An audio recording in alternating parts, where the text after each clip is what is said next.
Good evening, Internet. My name is Aaron Guerra, and I will be your game master tonight in this, the latest monthly installment of the Role Players Guild of Kansas City online Dread game.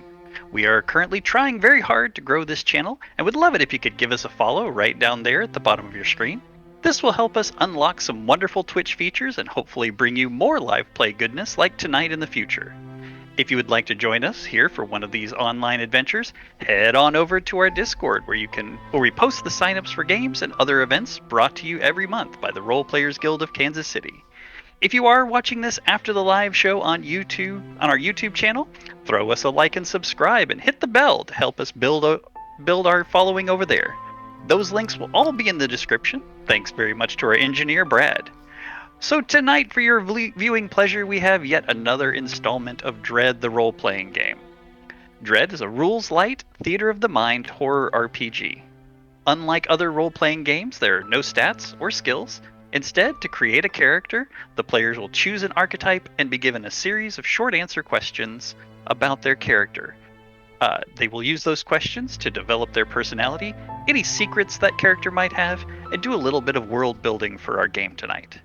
This system is also a diceless system, so as long as the action the player is trying to take is reasonable for the type of character they're playing, then they're going to succeed.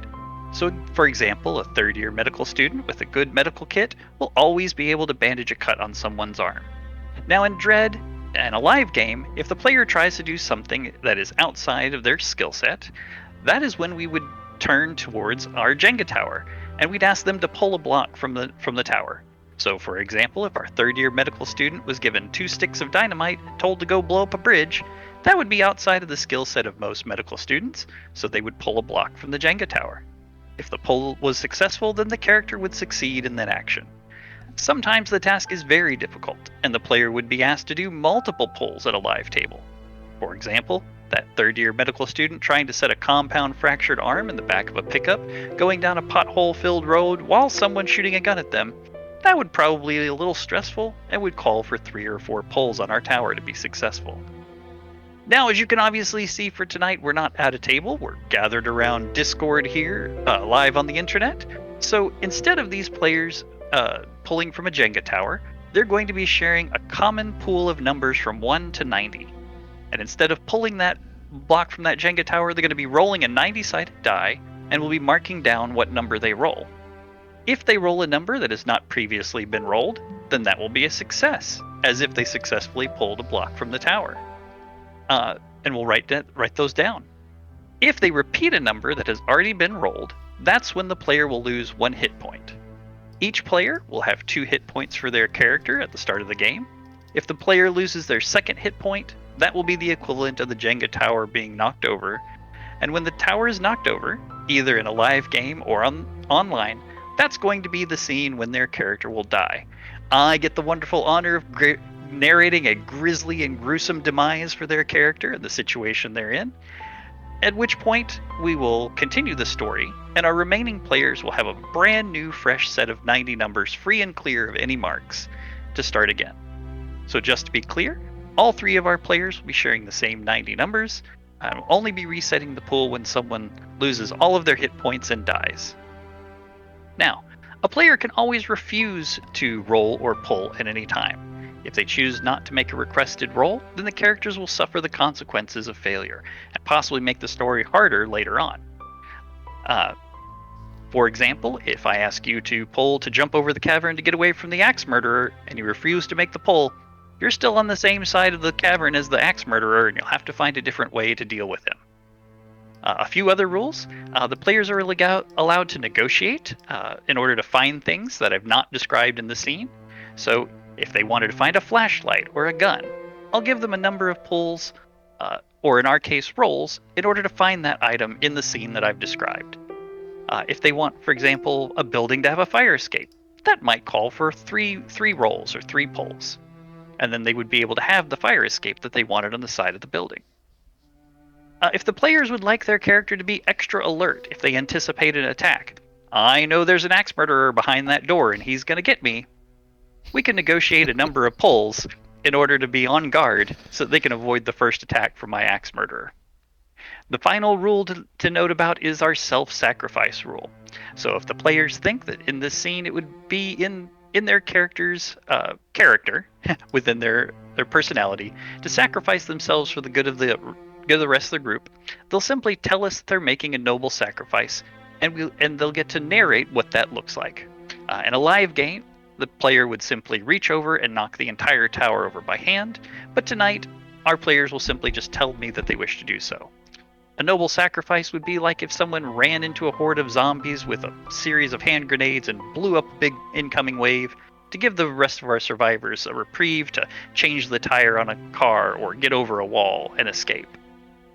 The sacrifice will give that large narrative reprieve, and if the noble sacrifice comes near the end of the game, that sacrifice might be enough to narratively launch the survivors all the way through until the end. Okay, I think we've covered all the rules. As long as my players don't have any questions, although they are experienced Dread players, you may recognize some of them. If they aren't, then we will go around and let everybody introduce ourselves. Would somebody like to introduce yourself? Not your character, just yourself. If a chance to plug before and after our game. Well, hey, I'm in the upper left corner, so I'll start. I'm Brad Kelly, the Castellan for the Role Players Guild of Kansas City and director of Midwest Game Fest, rpgkc.org, and midwestgamefest.org. Check them out. You occasionally have monthly game days that you could invite people to. We do. I could if I was. Well, that's a really good idea. Next time I'll make sure and think of that. Check in the links check down in the description for links to our Discord, where every Saturday morning, every first Saturday, we have an entire day worth of role-playing games at a local gaming convention. Greg, if you'd like to introduce yourself. My name's Greg Willis. I am actually the new acting overlord for RPGKC. So when you're signing up to either run or play in games on Warhorn, or for me to set your game up, you would be talking to me, and I would get that set up on Warhorn for you. Other than that, I really don't have a whole lot to say, so just enjoy the game. And finally, our rotating spot, as always, is being filled by another pristine individual. Where's he Hey at? guys, I'm he's over there. I'm Coda. I with Central Iowa Gamers, our kind of spin-off group RPG KC up in the Des Moines area. We also run game days just like they do because we're a total rip-off. So we got our next game day coming in February, and you'll see both me and Aaron running stuff there.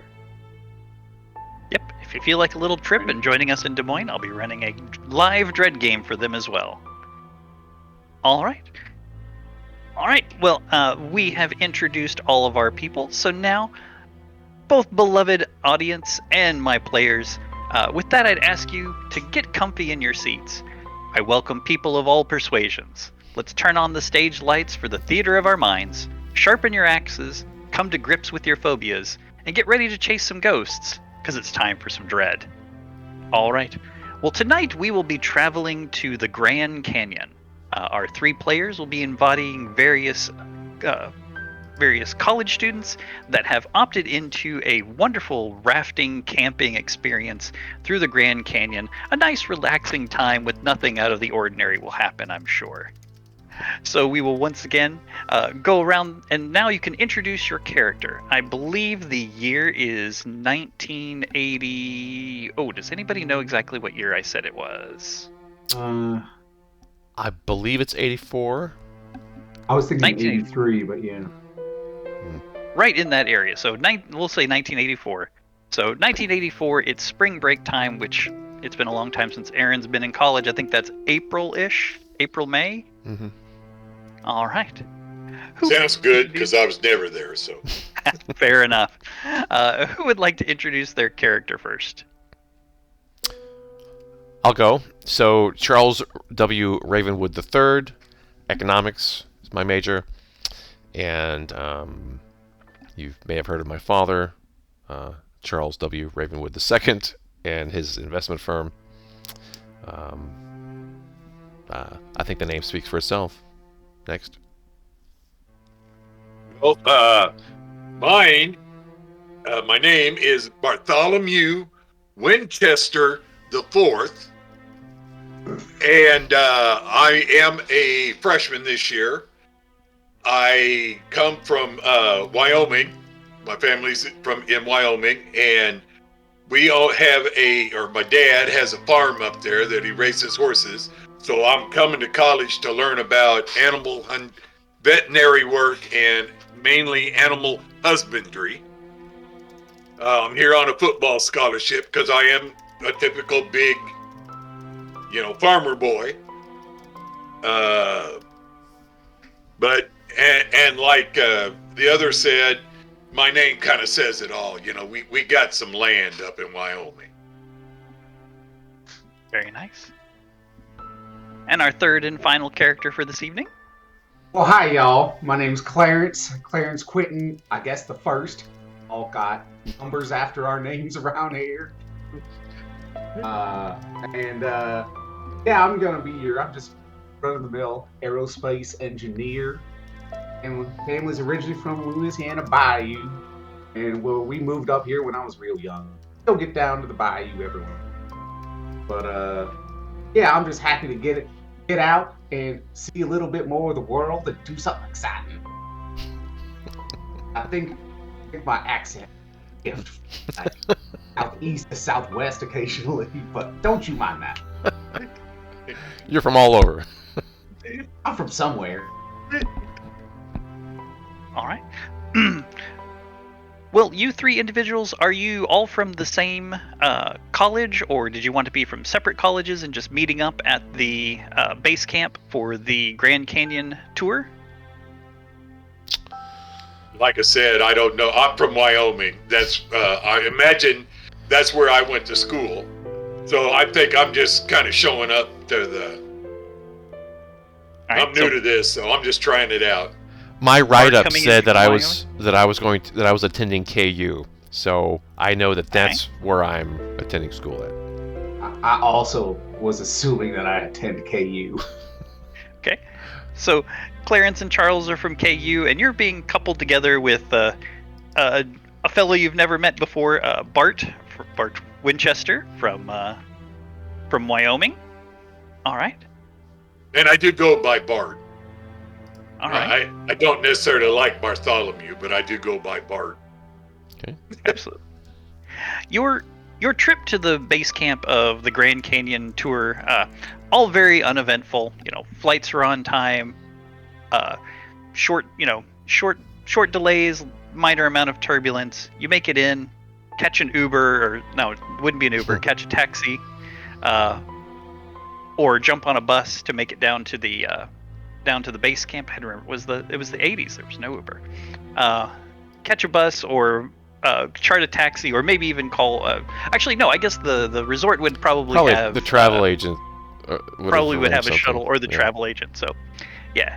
Well, it's the Grand Canyon, so yeah, they absolutely have a shuttle service that runs to and from the airport a couple of times a day. You guys unfortunately came in in the middle of the day because of flights, so you had to wait a couple of hours kind of sitting around, but you were able to identify each other pretty easily because you were the people coming in, with big backpacks and sitting beside a big backpack grabbing a cheeseburger or something. So you're looking around in the food court of the airport. We can have a moment for you guys to just kind of at least meet each other as you're seeing seem to be the only people at that time. So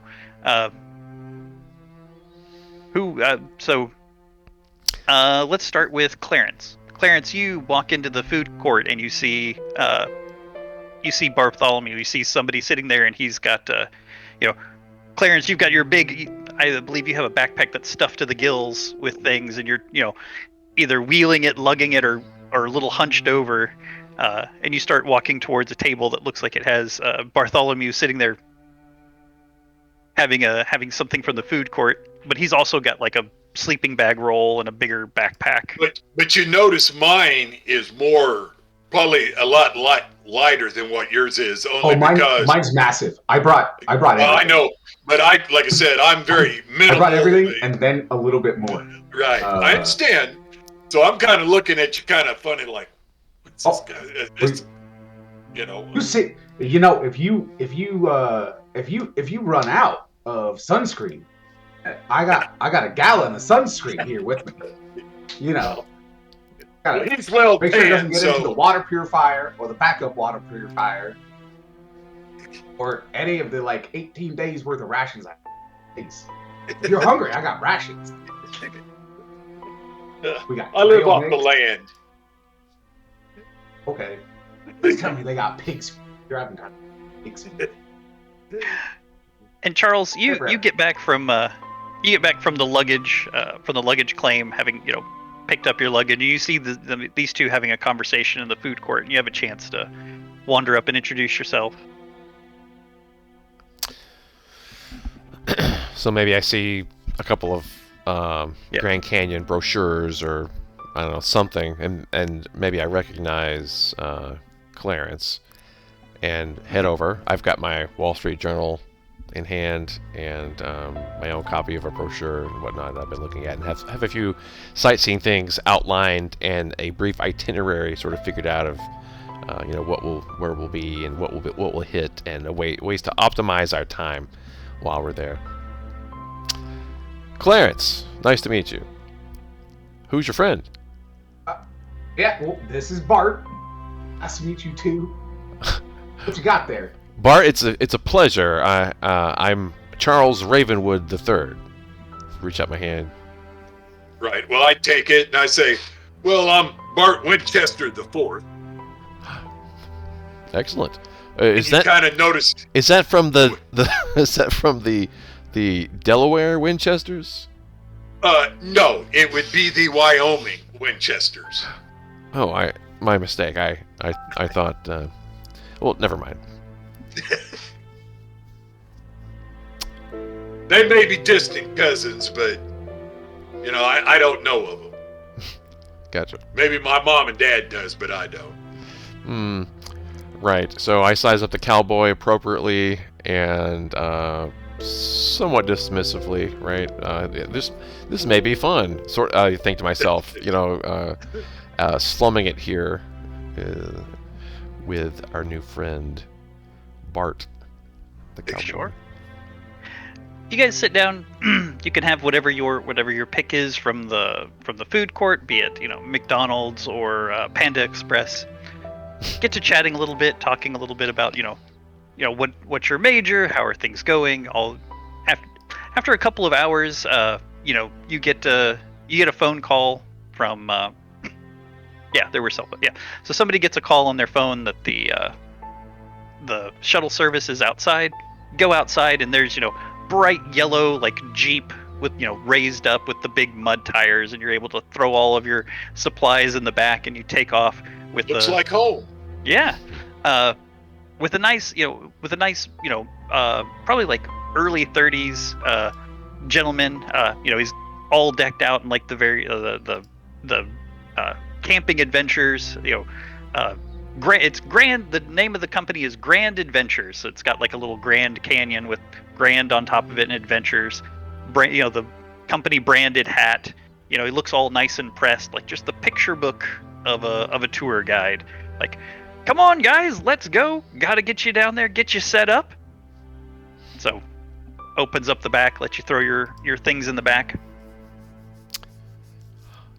Gentlemen, I think that's us. So, throw my backpack in, put the sleeping bag mounted under it.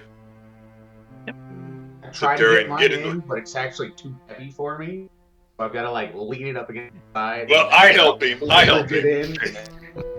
And to myself, I'm thinking, I wonder how this guy's going to carry this when we're doing any of this hiking and stuff. That's what I'm thinking to myself. I don't say it out loud yet, but I'm thinking this. But anyway, I help him get it in there. Yeah, he's got a name tag on his shirt. It says, it's like embroidered into his shirt, and it says like Matthew. He says, "Friend, that's a pretty big backpack. I bet you're going to be ready for anything." Oh, I'm ready for anything. I was a Boy Scout for 3 whole months, and they told me that I need to be ready for anything. All right. I'm allergic to a lot of that. Voice Scouts didn't really work for me. But I'm pretty sure I got like 6 EpiPens and a bunch of other meds. I think I'm ready for this one. I'm good. Well, I'm not going to say you can't take all of that with you, but I am going to take you to the base camp, and if you wanted to pare that down just a little bit, maybe just down to 3 EpiPens, you could certainly leave some things in the base camp, but that's entirely up to you. Well, gentlemen, jump on in. It's about a 3-hour drive to get out to the canyon and the base camp, and then you'll spend a day or two there getting some training, some basic training, and then you're going to be off on your tour. But the adventure starts now. You jump in and hits the cassette player on some 80s pop rock, and you take off down the Madonna and Aerosmith, heading your way down to the base camp of the Grand Adventures for your wonderful tour. Any specific questions or anything? Otherwise, Matthew kind of mostly focuses on driving. He'll answer any questions or carry on light conversation. Just asking for basically what's going to conspire or whatever for the next, however many days we're there. A basic outline of what's going on. And so. Oh sure, yeah. It's the middle of Saturday. He's like, yeah, we're gonna get you down to the base camp. You'll spend Sunday and Monday just kind of getting to know the place, going through some basic training. After about 2 days of basic training, then you'll head out Tuesday morning. You'll be hiking on a trail till you'll be hiking Tuesday and Wednesday. On Thursday, you'll find a nice camp spot and the canoe. So Thursday afternoon, you'll rendezvous with our canoe drop off. Jump in the canoes on. Wait. Yeah. You'll get to the canoes on Thursday, and then you'll canoe down the canyon on Friday and Saturday, and then Sunday morning you should hit the end base camp 2 on Sunday, and then your flight will be picking you back up on Tuesday to head home. And you've got all of Sunday and Monday in case things are going a little slow or in case anything happens. We build in a little bit of time there so that we can get you back, and then you'll be back to the airport on Tuesday and flying back out. If you make it into base camp early on Sunday, then it's just more hot dogs and camaraderie around the campfire. And this. Now, when you say canoes, you're actually talking about whitewater rafts, right? Well, I think you guys are scheduled for an unguided tour since this is the first time you've been to Grand Adventures. So we've put you on the beginner's trail. Everything's well marked, well laid out, nice smooth waters. Just a little bit, just the bare minimum of little rapids to go down, but it should be smooth sailing. And at any time, we'll be able to come out and get you if you get behind schedule. But you're signed up for one of our unguided tours. Bunch of doomies. Okay. I've been assured by the travel agent that there are no predators of note in the area. Is that true, Matthew?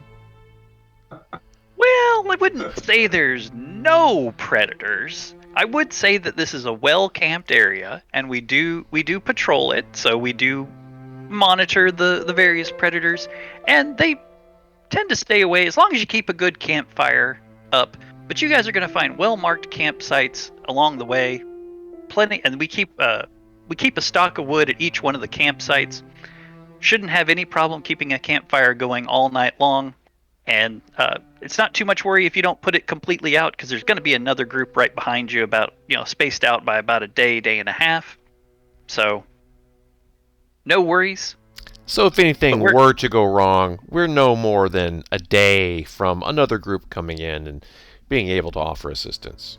Absolutely. And they're headed towards you, and if you turn around and head towards them, then that cuts that time. You're both headed towards each other, so. Great. Excellent. Well, I, for one, am looking for an opportunity to get away from the worries of class, get some relaxation in. Absolutely. And you guys can always call the base camp on your cell phone if something happens to let us know that we need to send out a search and rescue party. But I don't think we've had that happen in the last 2 or 3 years. I Have pull a out pretty my good big, safety rating. my big cell phone. Yeah. Dad, let me You mean borrow my the phone. emergency sat phone?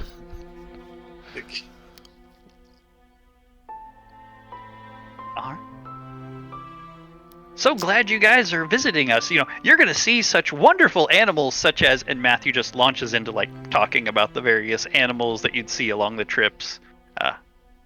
Any other questions for him or talk amongst yourselves? Opera. Do what? I didn't.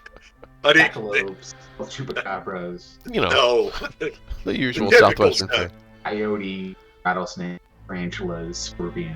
The good stuff. Yeah, you'll be sure to see all of those. It'll be a grand adventure. Just don't bring any home with you.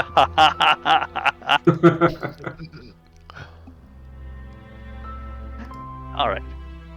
And with that, yeah, it's about a 3-hour drive. Just about the time you start needing to get up. You guys are a little younger. I would have a hard time doing 3 hours in a stretch, but being young college students, you're able to knock out a 3-hour drive without too much trouble. Just about the time your bladders are starting to get a little bit full, you start pulling into the Grand Canyon and making your way to base camp. And there before you is several cabins and all the Grand Adventures logos, and you're able to pour out and you see various people making their ways to and from cabins, from shower houses, sitting around campfires, and you guys are at base camp. Anything special or important you wanted to do while you spent about 2 days in base camp? I want to inventory everything that I have, which is going to take at least half Sure. a day. Sure. Given the guide's advice, I'll probably be parsing down a little bit of what I'm bringing, but not maybe as much as he wants. I'm going to check out the bar, the scotch at the bar in particular, and see if it's anything of note. You never know; you could be surprised. And I'm also going to sort of start up chats with any manager people, or if perhaps the owner were to be there or whatever. Just business sort of oriented conversations about economics of doing this and supply chains here in the Grand Canyon, and just sort of things like that. I'm checking out the women, if there's any women there. Fair enough. I set first I get my cabin and I set my pack down in the cabin, and then I go out looking for women, whether that's at the bar or just sitting out on the front porch watching, And if I find one that I seem to find interesting, I'll start talking to her. Absolutely. So it is Saturday. You do have a couple of days while you're at base camp. So we'll kind of summarize those a little bit. Bart, you spend get yourself settled in, head over to the bar. Indeed, seems a little bit disproportionate. Seems to be a few more men than women. So the women that are here are getting a little bit more attention than normal. But you can be as successful or unsuccessful as you like. Right now, I'm just going for general conversations, and flirting a little bit, and Oh, sure. I don't expect to get lucky, but I'm really, I'm a country boy, I'm just doing all the flirting, and probably surprise the hell out of me if I do get lucky, but I wouldn't turn it down, but I'm just, like I said, right now I'm just generally flirting and getting up and dancing with the girls and so forth, I understand. So you're hanging out at the bar talking. That's when you kind of notice that there's a few more. The ratio of men to women is a little disproportionate. So after spending a little bit of time in the bar, you actually like go and like sit in the cafeteria, just like the mess hall. That's the word I was looking for. Go sit in the mess hall, and as you're sitting there in the mess hall, actually you see two women walk in. One of them is clearly like a woman in her 40s, and one is a woman about in her mid 20s or so. Looks like a mother-daughter come in, and they're just like they like sit down in the corner and they just like start reading books together. And you actually go over and like engage them in conversation. You have a very nice, polite conversation with them. They were trying to get away from, just find a quiet place to read. Nice kind of librarian, bookish types.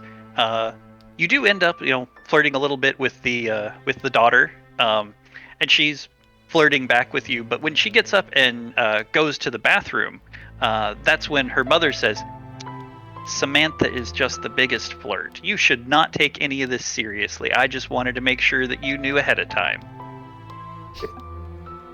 Well, of course, I have nothing but utmost respect for you and your daughter. Absolutely. you know. Well, I appreciate that, but just wanted you to know so you wouldn't get any mixed signals. Of course not. Of course not. I'm a gentleman. Oh, well, that's disappointing, because I was going to invite you to meet me tonight, but since you're a gentleman... Damn. I understand, and, cougar already. I'm not against that, but, I just want you to know, I'm not against that. Believe me. I'm assuming she's halfway decent looking, even though she is 40. 40, old. Oh no, I'm like, what's that? It's like that spring movie chicken with for Scully's, where it had, I can't think of the name of it now. Where the young college guy or whatever was messing with the older lady. Which one?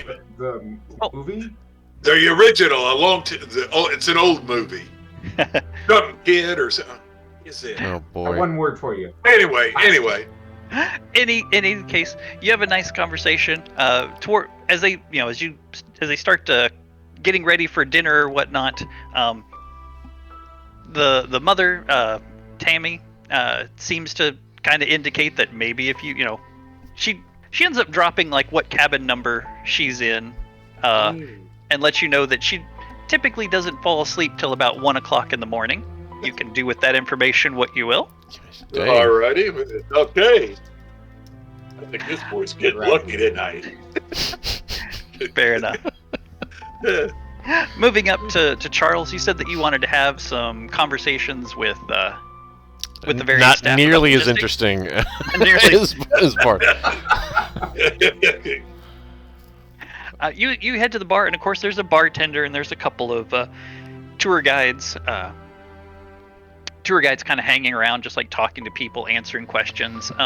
People are going out every day, so when you get there on Saturday, there's like a group going out, and Sunday there'll be a group. You guys leave on Tuesday morning, so yeah, every day there's a couple of groups that are going on the various trails.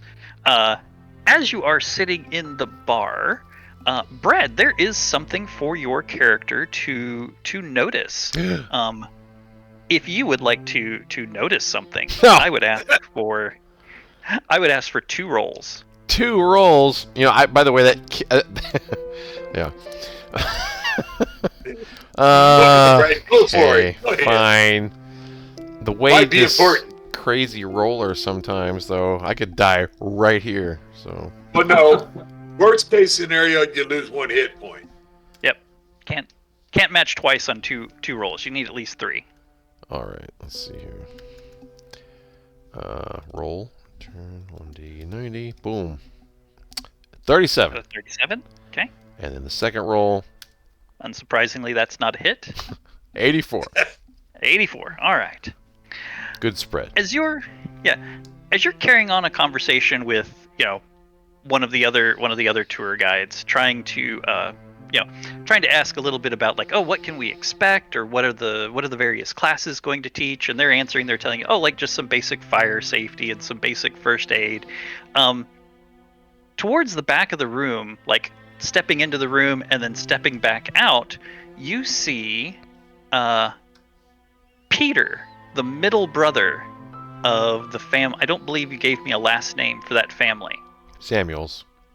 The Samuels. So you see Peter Samuel walk into the room for a moment and Holy then kind of walk out. Shit. Did he see me? Didn't seem to see you. Oh, wow. What are the odds of that?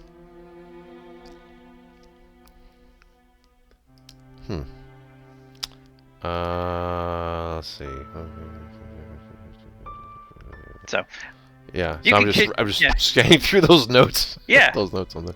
Sure. So you can continue. Yeah, they talk about how things are a little bit more expensive, and sometimes they have to have a lot of dry goods because if they miss a shipment and everything like that. But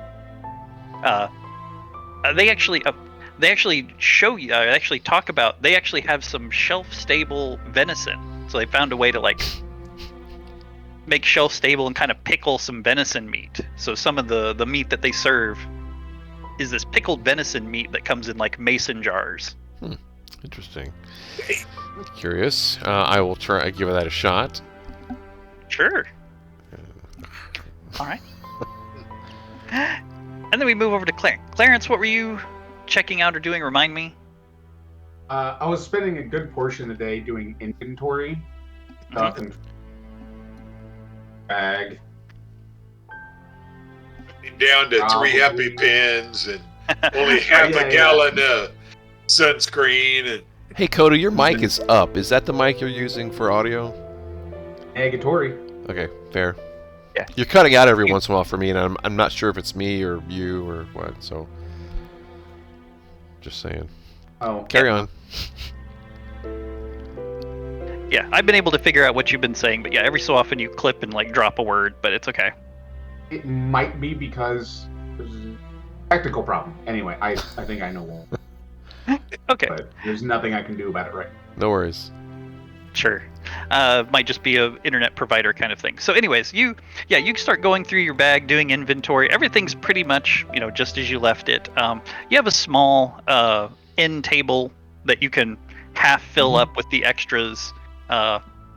You do find out that, once you get down to base camp back on Sunday, they transport you back up here to base camp 1. To catch the shuttle to the airport. So anything you leave here, you can pick back up after making the whole trip. So a shuttle from base camp 2 to base camp 1, and then the shuttle to the airport goes out of base camp 1. So you get all that pared down, and then you guys move into the basic training, the fire safety and the first aid and things like that. A little bit of like some canoe basics, like how to paddle a canoe and steer a canoe. Just let me know. Did I get lucky that first night? You can if you would like to. Yes, I got lucky that night. There's got to be a pull here. No, that's if I'm any good. See, I got lucky, but am I any good? That's where the pulls would come in. Any poll I would ask for would probably be not necessarily the subject matter we wanted to tread into tonight. Fine. Okay. So I roll for suave. Anyways. Hey, we're coming up on then I'll do Valentine's that. Day, so just... Hey, I'll do that. I'll do a roll. Sure. Okay. Oh, wait a minute. I got to go back over to here. Okay. A roll to convince the mother that it is worth leaving the cabin. Okay. There you go. That'll work. All right. Let's see what I happens. got a 4-person tent 69, dude. 69. Appropriate. Could not have been a more appropriate number. Right. I like that. I'll go with that one. We'll just yep. So after spending a couple minutes talking to her out on the porch of her cabin, you're finally able to say the right things and enough of a young, charming smile that the two of you wander off into, take a little stroll around the campsite, and we'll just kind of fade to black there. It's okay. Mercifully. That's good enough. I can live with that. Sure. I don't need any major details or nothing. Just that's fine. I wasn't planning on providing. Good. Okay. Good. Everyone has their own imagination. Right. Absolutely. All right. So you three start joining in the various classes or whatnot. I'm going to ask each one of you for one roll, just to make sure you don't get any cuts on your arm or like break a bone falling out of a canoe. So the basic training involves doing some canoeing, heading over to first aid, a little bit of fire safety, and also a brief description of like the various predators that they have and like how to avoid them. Mostly it just involves like keep all of your food and stuff wrapped up, make sure that you have a fire rolling at night, and then looking Well, I got a 70, which is 70, 79, strikingly close to 69. But, Yeah, we got a 36, which is really close. Yep, No. had 36 and 37 or something like that. mhm. All right. Yeah. But I'm still good. So. Yep. You make it through the basic training without, maybe just a couple of, maybe some minor scrapes, maybe a bruise, but no. All of you get the approval to go, and you're going to be a 3-man, unguided tour starting out on Tuesday morning. So unless there's anything else that you guys want to cover, then we'll move to Tuesday morning. But if there is something you'd like to check on, Brad, you ran into someone that you know, so if you wanted to... So in the intervening day or two, Mhm. Did I see Peter again? Yeah, you catch sight of him one other time, but he's like getting a group ready and like setting them off on their adventure. He's an employee. Yes, he's wearing the Grand Tours. Oh, I didn't get that. Holy crap. Okay. Yeah, I'm the going first time you to. spotted him, he was probably just in like a flannel shirt and some blue jeans, just doing some stuff. But then, Yeah, I'm going to just avoid him. I'm going to Sure. go out of my way to avoid him. pretty easy to do. Camp's got a lot of various groups in it. There's a lot going on, and he's obviously not assigned to you, to like mentoring you through. You guys, the person who takes you guys through your various trainings and everything, her name is Bobby. Nice little, real petite, like 5'2", 5'3", little tiny gal. Always has her hair like up in like two buns on either side of her hair. Just pretty chipper and happy, and get you through all the various trainings and exercises and things. Only thing I'd like to do is arrange for a case of beer on ice to be at our canoes, or be at my canoe anyway. Well, that's not typically a service that they offer. I pay a little extra for it.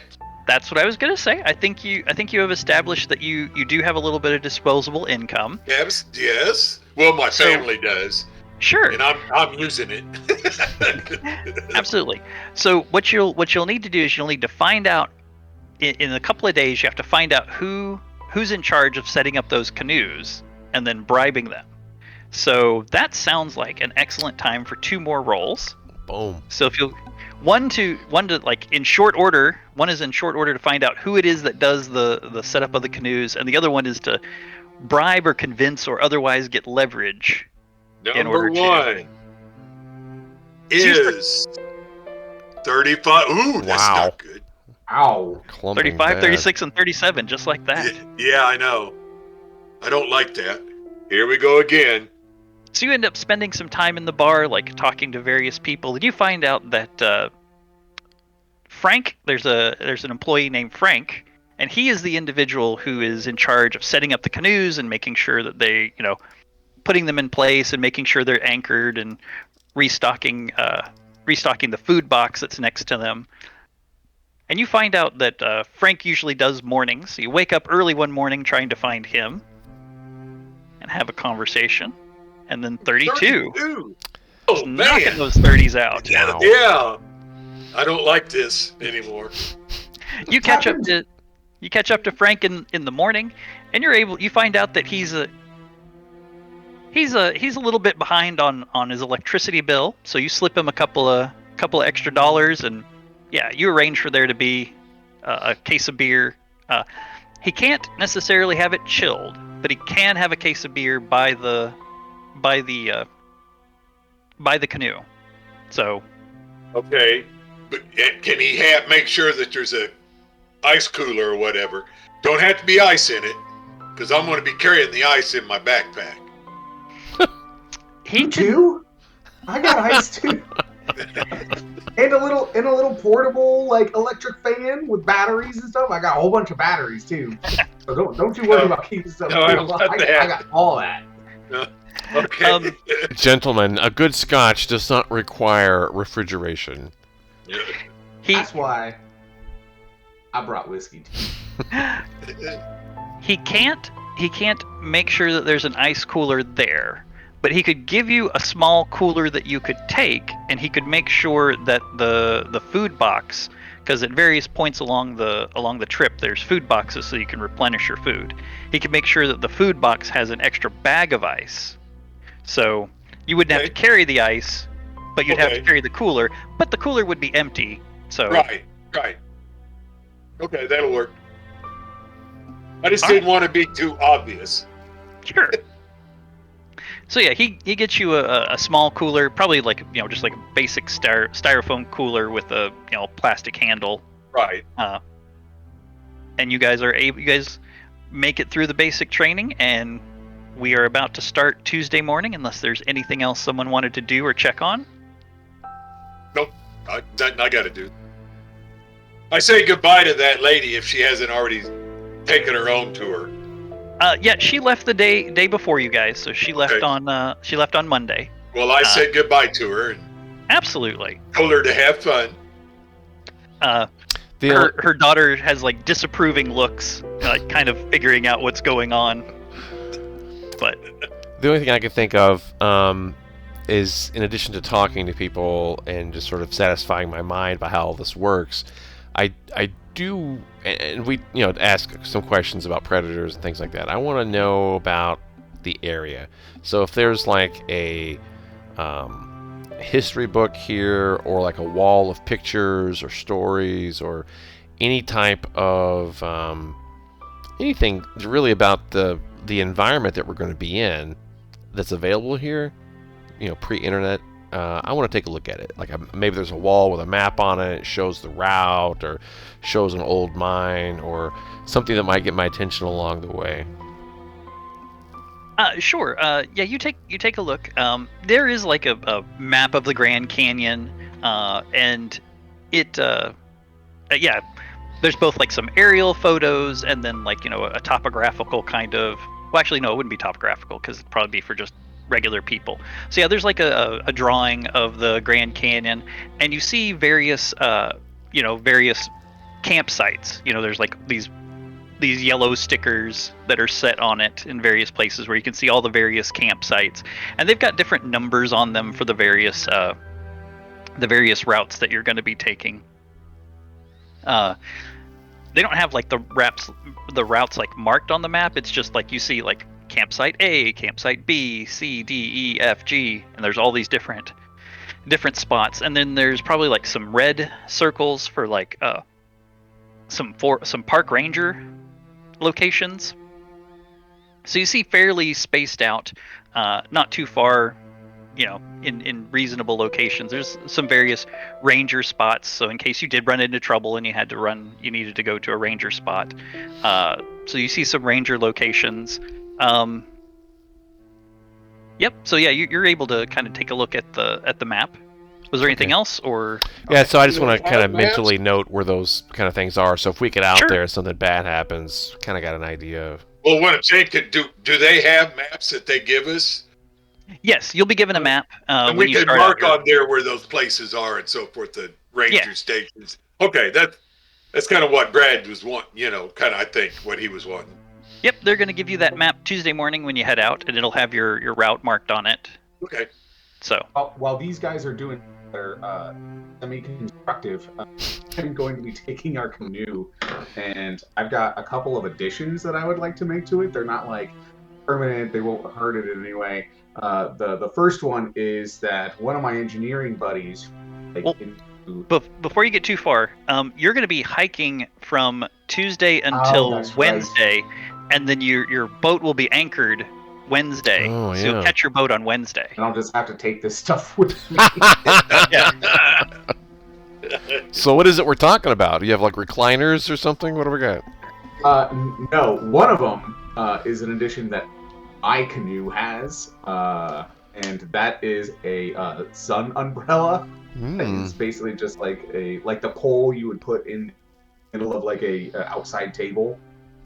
Just take it out of there, and then you attach it to like some of the supports on the side of the canoe, and then you have an umbrella in your canoe, and it's great.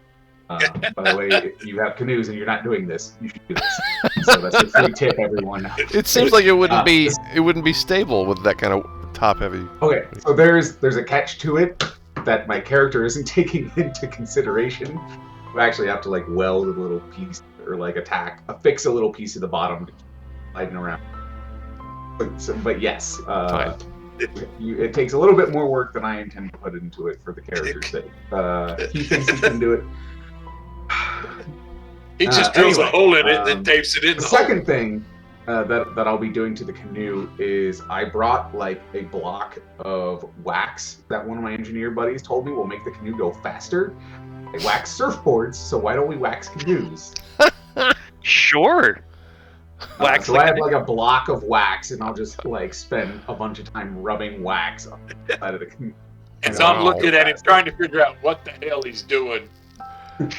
Sure. Yeah, all the canoes are numbered. That'll So be yeah, awesome. in the intermittent So I'll be Saturday to carrying Monday. a large umbrella. In the intermittent Saturday through Monday, you are able to like Bart found out who the guy was that was in charge of the canoe. So Bart turns you on to Frank, and Frank points out, it's like, oh yeah, you've got old number 74, and you're able, he lets you down there, and you can wax your canoe, make sure it's all nice and streamlined. As a side note, waxing my canoe is also what Bart is with the canoe. You clipped out a little bit. Try that again. No, I think we know what he meant.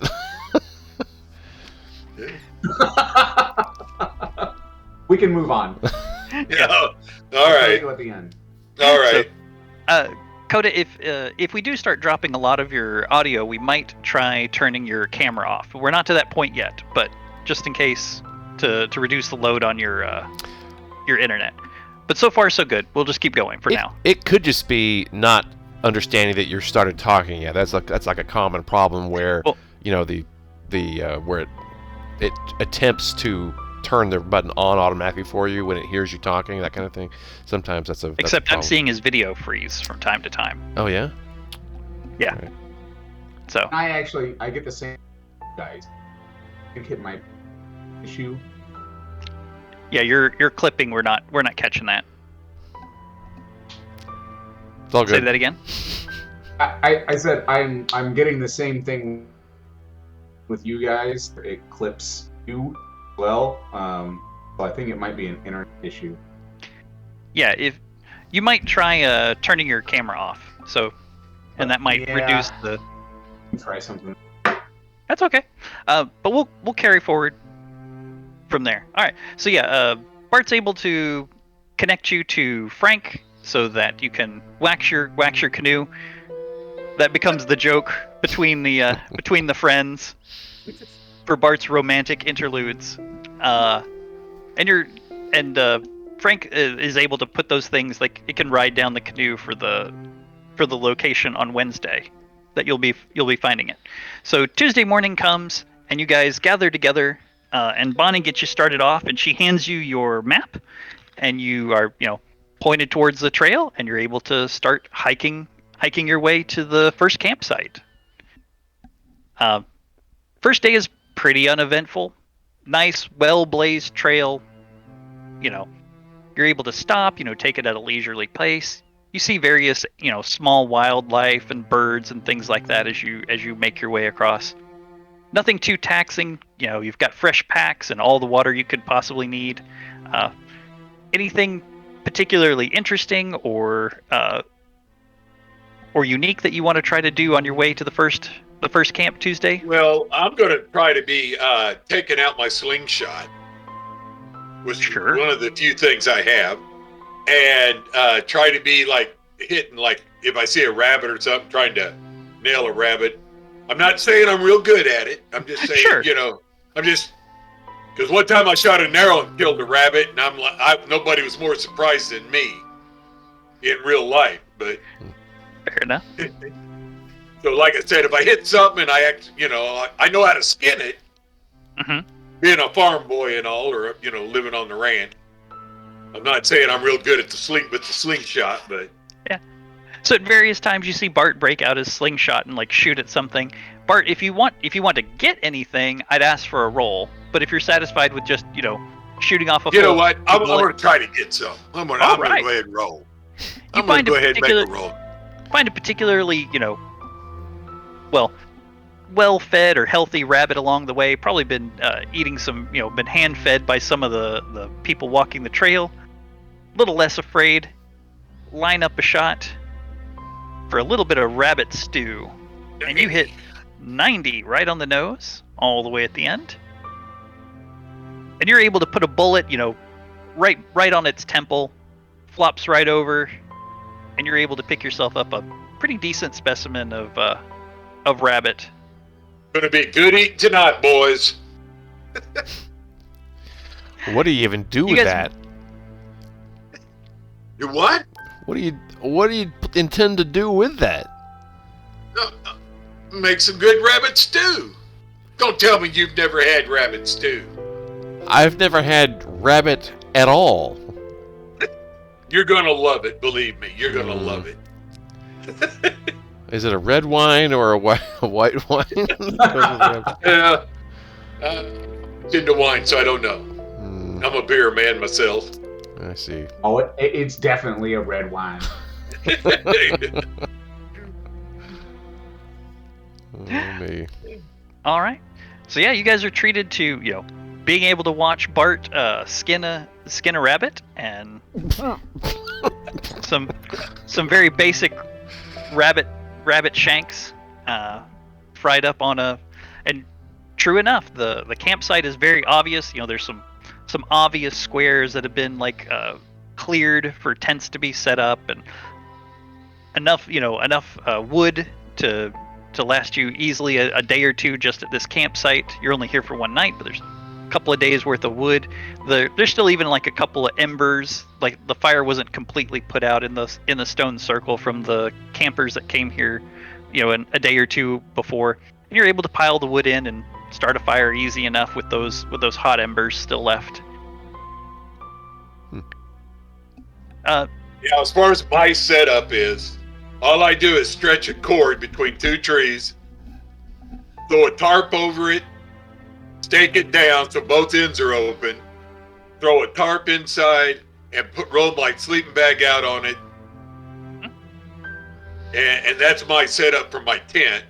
And basically, like I said, and then I'll go build the fire. I'm just waiting to see what's his face's tent myself. Clarence or whatever his name's tent. Clarence, what kind of over-engineered? Oh, I have a 4-person tent that and an air mattress with a battery-powered blower in it, and I brought along a series of comforters and sleeping bags, fancy down pillows. Damn. That are all kind of just like air compressed inside my bag. We'll find out in the morning that when you vacuum seal a bag and then take it into the wilderness, you can't re-vacuum seal it.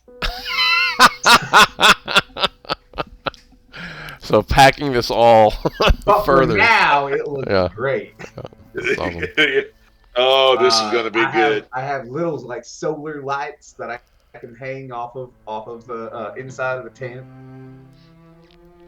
Well, Clarence, maybe you and I communicated about this, and because we're connected in some way, and I mean, I brought a bedroll and some basic stuff, but nothing super fancy. You said you had this covered. I took you at your word, and I was not disappointed. I brought enough space for everybody. I didn't realize that it was just going to move us. I guess you got your own half the tent. And Yeah. It's just great. It's exactly what is needed. Like I said, I like roughing it a little bit. I'm not against an air mattress if you happen to have one of those, but I don't only necessarily. brought the one air mattress. Oh, okay. Well, I'm fine So then. much I'm of fine. this together. Yeah. I'm fine that on the. I just made sure there's no rocks or anything under me.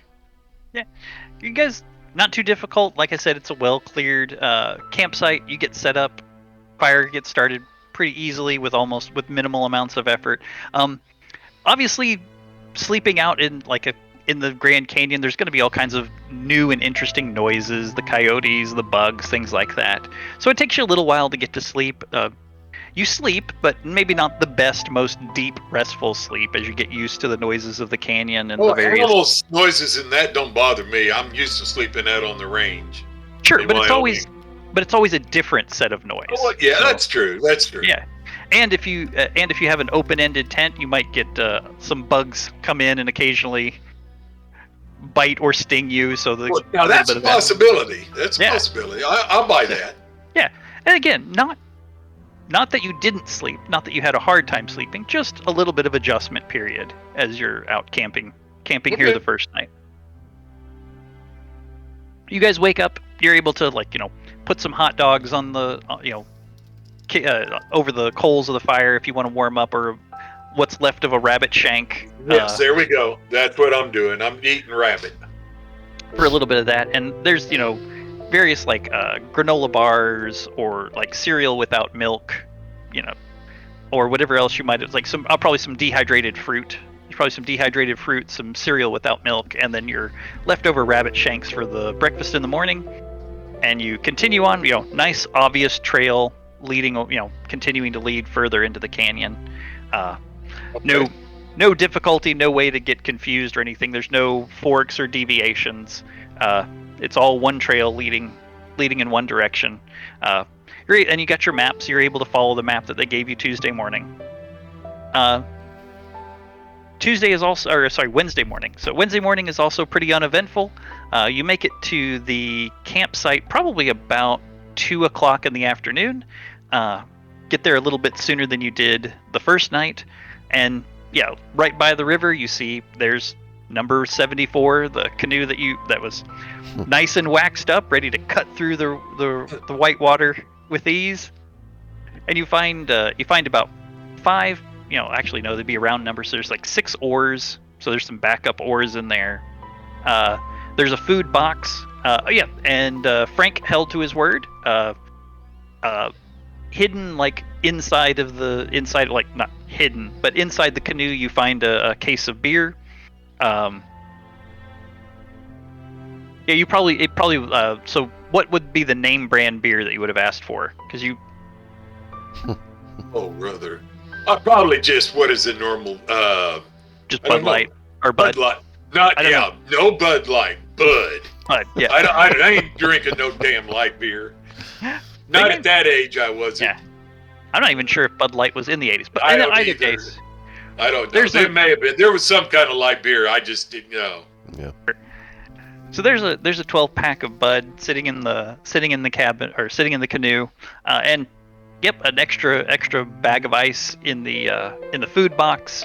Right. You guys are able to kind of, there's more dehydrated fruit and cereal, and the extra ice is there. So you guys find all of that, and you're able to fill up your cooler that you brought with you, and bothered to lug with you. And once again, you're at a nice, clear, easy campsite that you're able to set up for the night.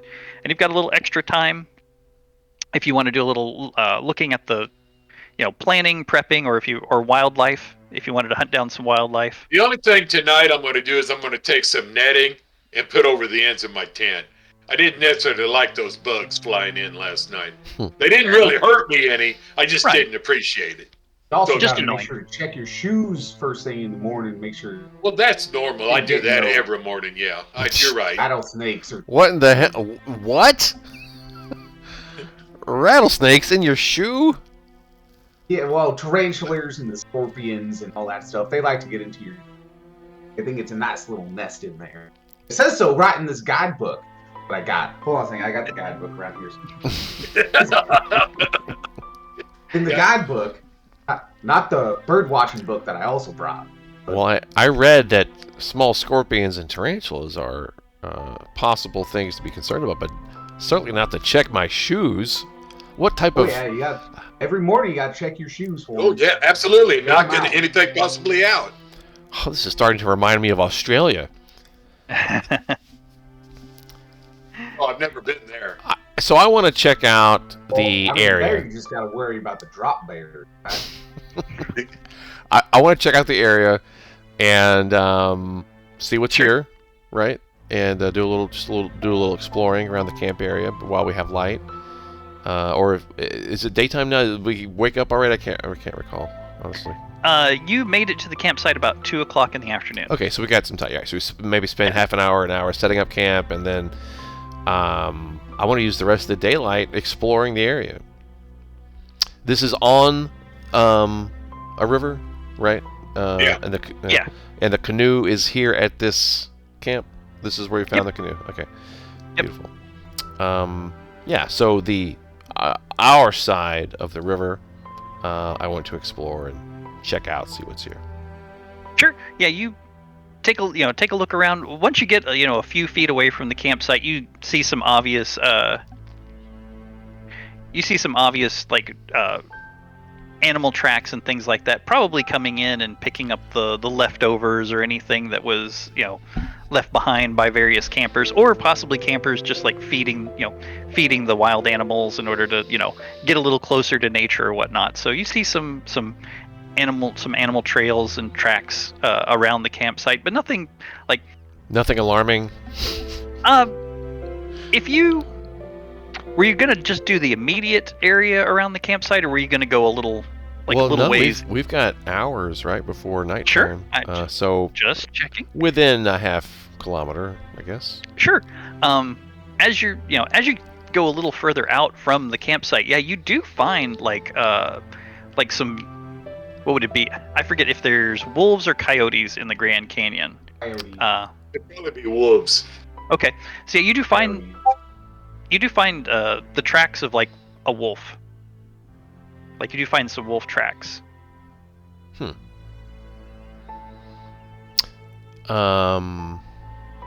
I recognize it as a wolf track because I did the research into Sure. the animals. And, Or you were walking around with Clarence's guidebook, or Yeah. checked Clarence's guidebook, but Sure. you're able to figure out like, oh yeah, they're So Okay. a little like a further lot, into or the- like one wolf, or like one okay. one set of tracks for a wolf. All right, I'll take note of that, and Sure. maybe we'll see a wolf. Fair enough. But yeah, other than that, you see like some rabbits, and of course there's birds and squirrels and things like that. But Some yellow-bellied sapsucker there. anybody want to go snipe hunting? No, absolutely not. Wait, can I go snipe hunting? Sure. Sure, we Hey, Clarence, we need some. We're all out of snipes. Snipes. I think I got a book in here somewhere about how to trap snipes. Good. Get on it. I feel like there's a joke here that I'm missing. All right. Yeah, evening starts to roll around. 5 or 6 o'clock. Anything before you guys bed down, other than the obvious imbibing of alcohol, I'm assuming. absolutely. That's for after dinner, I think, for me. Sure. Yeah. Plenty of firewood, just like the last campsite. You're able to easily build a fire and have that set up. Tents are all set up. You guys can kick back, relax, have a couple of beers. All right, I was going to say I'm only going to have a couple. I'm not going to Sure. finish a 6-pack or nothing. Understandable. Clarence or Charles, just having a beer or two and calling it an early night, or staying out to watch some stars? Definitely gonna I watch got some the- stars. Go ahead. I got the flask out with some whiskey. I'll be sitting. I got a nice little reclining chair that I brought that folds up real nice and reclined back and checking out stars all night. And I'm gonna be checking out some of what I brought as well. And I'm gonna, when it gets dark and we see these stars, I will relay an anecdote about ancient, Greece navigators and the stars that they used, and how commerce spread, and the economics of the Mediterranean, and how that relates here. And then I'm kind of like looking off into Never Never Land, just like I tell you, Charles, that whole thing, that's right boring. In other words, this is all kind of going over my head. Hey, you see that bright one up there that's like moving across the sky real good though? That's a satellite. My guess is that's the ISS, which hasn't been in I think. But I don't know what's actually in the sky in 1982. This just got meta. Yeah, I don't think the International there's Space the remnants Station. of Sputnik. there's no There you go. Yeah, there's no ISS. There's not a whole lot. ISS, I honestly. think, was the All right, so we have a relaxing evening. Yeah, nice relaxing evening. 1 or 2 beers is probably had by each individual person, or shots out of a flask. I imagine you guys probably all roll into bed probably before midnight,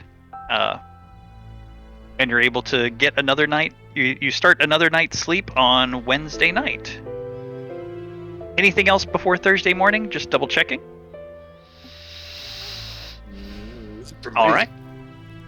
As you are sleeping, Wednesday night, probably about 3 o'clock.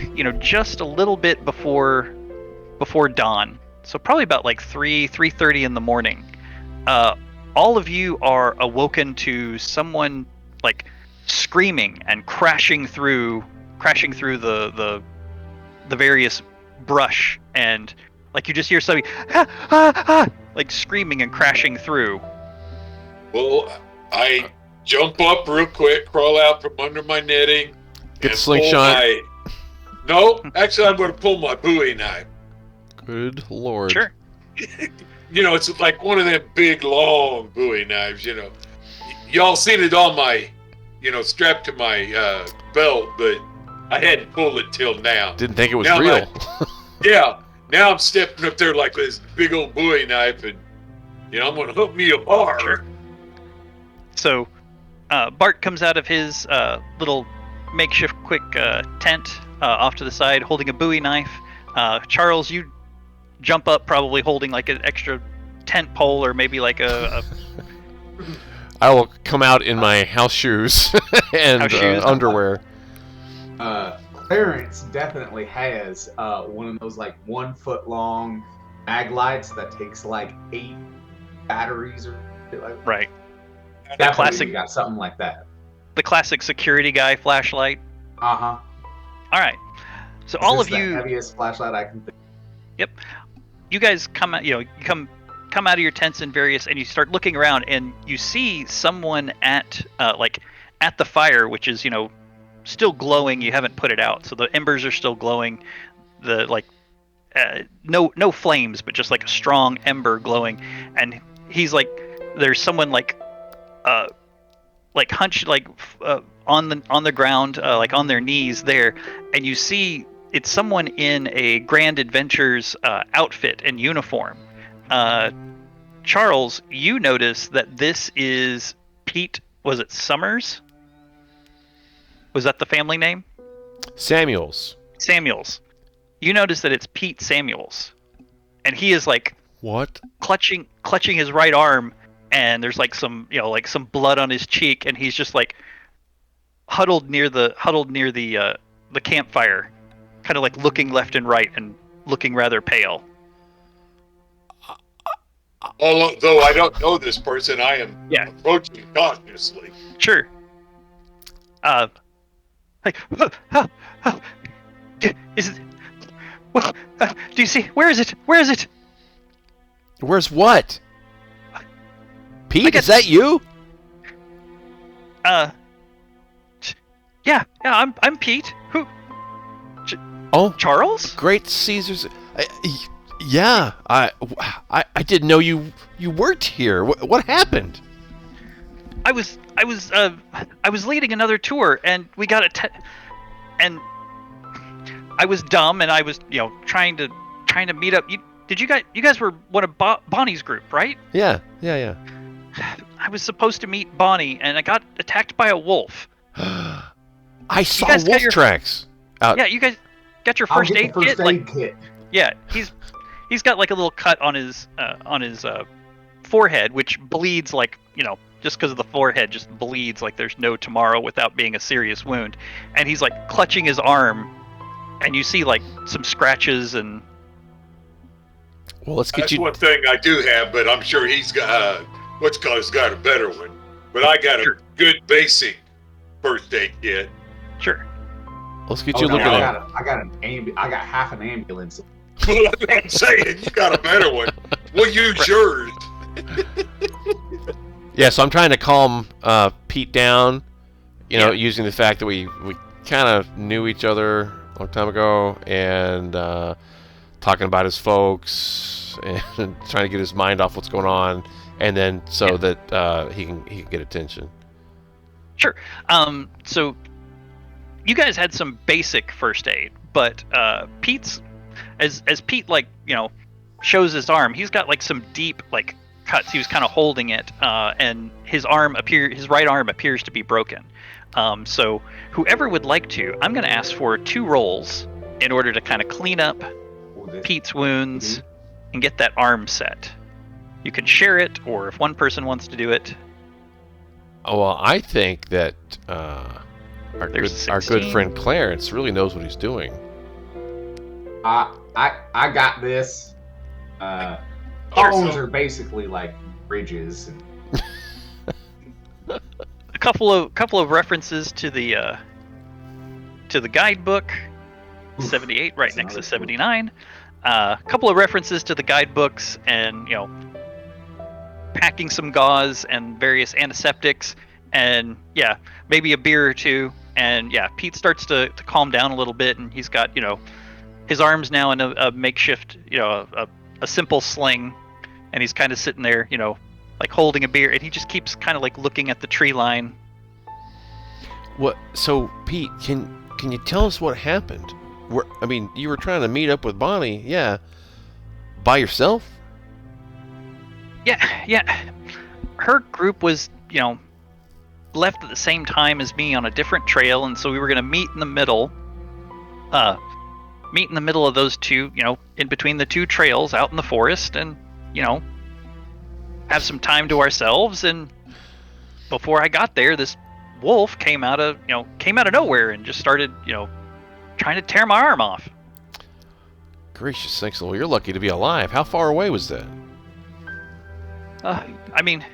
Not too far. Maybe, he kind of points off into some woods and trees, like about, 5-10 minutes that way, maybe. Great Scott. Do you think it followed you? No, I don't think so. Do you think Bonnie's in any danger? I hope not, but she can, she's been doing this longer than me. We can. In the morning, as soon as it gets light, we can, if you want to jump in the canoe, we can rendezvous with her group and check on hers, and then catch up with mine. Well, I tell you, if there's a wolf out there and she's out there, I think, we're all awake now. We got lights and stuff. Why don't we go out there now and check it out? Okay. He seems a little. Wolves. One wolf's not going to, attack a group of people like us, right? She may be out there all by herself. That's a whole other thing. All right. Yeah. Have you guys got an extra flashlight, or should we make a torch? Oh boy, do I! Hell, it's got a spotlight. You know. Yep. Charles, you hook Peter up with a flashlight, and Here, you take my reading lamp. Yep. Not a flashlight, but it'll do. You grab a couple of things you can grab, a survival knife or an axe or whatever you need, and flashlights, and you guys can head out into the woods to try to check and see if you can catch up with Bonnie.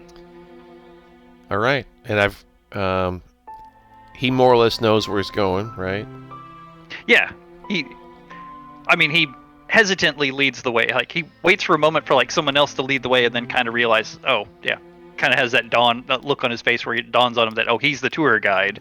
So he starts leading the way into the forest. All right. A little hesitantly, but he takes the lead and he leads you. Don't you worry, because I'm right behind you, right here. Sure. All right. I get my pack before we head out. You're okay. Yep, sounds good. So you guys Take up the rear. give me just a moment to think. I customized this adventure for your responses, so I'm having to track a couple of things and figure out where stuff is. All right. So yeah, you guys make it into the forest. You start looking around, and yeah, as you guys are searching around, everybody give me one roll. The roll is representing both carefully trying to make your way in the dark in a forest and not trip over something, and also keeping an eye out for anything. We have a collision. Got a 58, 62.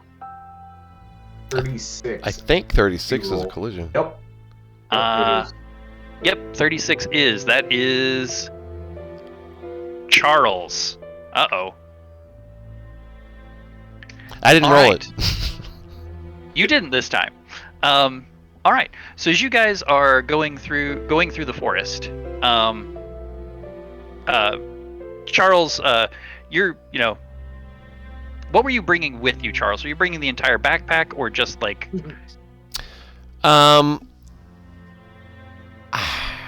I wanted to do was sorry, just I said something. Charles. I meant Clarence. Okay, gotcha. Clarence is the one that had good. the connection. I meant Clarence. No, my stuff's really heavy. I have an emergency belt thing with a bunch of stuff on it, Mhm. but not bringing the whole backpack. Like one of those vests with all the pouches and pockets and Mhm. survival vest kind of things. Okay, so it's not still the whole. very cumbersome, Mhm. but it's not my whole pack. Okay, I gotcha. So how am I going to represent this hit? I think what is okay. Yeah. So as you guys are traveling, you're trying to keep your head. You're quiet. Trying to kind of quietly. You're not screaming out Bonnie, but you're calling out Bonnie, Bonnie, trying to find the way. Clarence, you actually find. You accidentally fall into a gopher hole or something, and end up twisting your ankle. So, you hear this and Clarence hits the dirt, and as he comes up, he's got some scratches on his cheek from face planting into the dirt, and he's just clutching his ankle because he's rolled his ankle fairly decently, stepping into this gopher hole or something. Gosh darn it! What in tarnation made this damn hole? Some kind of varmint, I would imagine. Look, are you going to be all right? I get you up and try to see if you can. I don't think I should put weight on this right now. Can't you just walk it off? Can you show me or tell me how to wrap it? Yeah, I got my emergency aid kit and it's got a splint in it. So I'll just go ahead and splint this. Do we really need a splint? Yeah, he would probably put one on though. That's probably what he would probably do. He just needs to tell me how to. Now, wait a minute. Is it that kind of like ankle split that, you put it wraps like your foot and your ankle or whatever? You know what I'm talking about? It like kind a of, boot? is it an angle? Yeah, kind of like, but not the full boot. It's just a little plastic. I don't know if they had it back in '84. But, nowadays they got those things where you can just slap it on like on the heel of your foot. Yeah. And it goes up your ankle and goes. I don't know when those came about, but that's what I was picking. Yeah, and he can tell me how to wrap it, and I'll wrap it for him. Sure. Yeah. So you guys rush over to Clarence. Break out his stuff. Get his foot into a little bit of a splint so that he can walk again. And that's probably about the time that Bart, you kind of look. You guys were starting to near like a clearing. And as you're getting this set up and everything, you notice something off in the bushes, like something that's like the wrong color. And you go over there and you find a set of the Grand Adventures uniforms, and it's like got tear and claw marks on it, and it's like wet with a little bit of blood. So you find like a shirt and like a pair of like shorts. What? No body. It's just the uniform. No, yeah, just the uniform that's been clawed and it's Oh. got like some blood on it. Okay. Now, I don't know if I'd be able to tell this. Does the uniform look female-ish or male-ish? I know it's a little hard to tell, but Sure. maybe. Well, the shorts will be a giveaway. So. Yeah, I think the shorts would be a giveaway. It's a woman's shorts. So it's Looking at the shirt, does it have a name on it? It does not have a name on it. Oh, it does not have a name on it. Okay. Well, none of them do, though, right? Do what? None of the staff had names on their shirts, did they? The guy that picked you up from the airport did, and Pete did, and actually you were, no, you guys were in Bonnie's group, so Bonnie had it on her shirt as well. So there is no name on the shirt that we can see. Yeah, there's no name on this shirt. Okay. Well, guys, and I hold it up, the two parts, and I don't know. There's no name on it, but it's just a uniform. Oh my gosh, it doesn't look good. Let's look for tracks or blood. Bonnie, start yelling, Bonnie, Bonnie. Yep. So that's Bonnie. So after you get those two things kind of came in rapid succession as you got Clarence's ankle set, and then Bart found the bloody uniform, and that's about the time when you turn around and Pete isn't there. What? Pete? You know what? Where's Pete? What direction he ran? Or can we hear him running? You don't hear or see, like, you don't see the light like bob. You don't see a flashlight bobbing, and you just hear like the crickets and the regular noises Pete! of the forest. Bonnie! And Pete. You spend a few minutes like calling out, Pete, Bonnie, but Bonnie, Pete. Oh, no replies. Oh, for crying out loud! What? And you're out in What a out in the disaster! middle of the forest in the Grand Canyon. Oh my how god! far away is that other clearing? The one you started from? No, the one that you said was kind of in front of us. We kind of hit a little clearing. Not necessarily a camp clearing, but there was a clearing coming up. Right. All this happened kind of at that clearing or on the edge at of that clearing.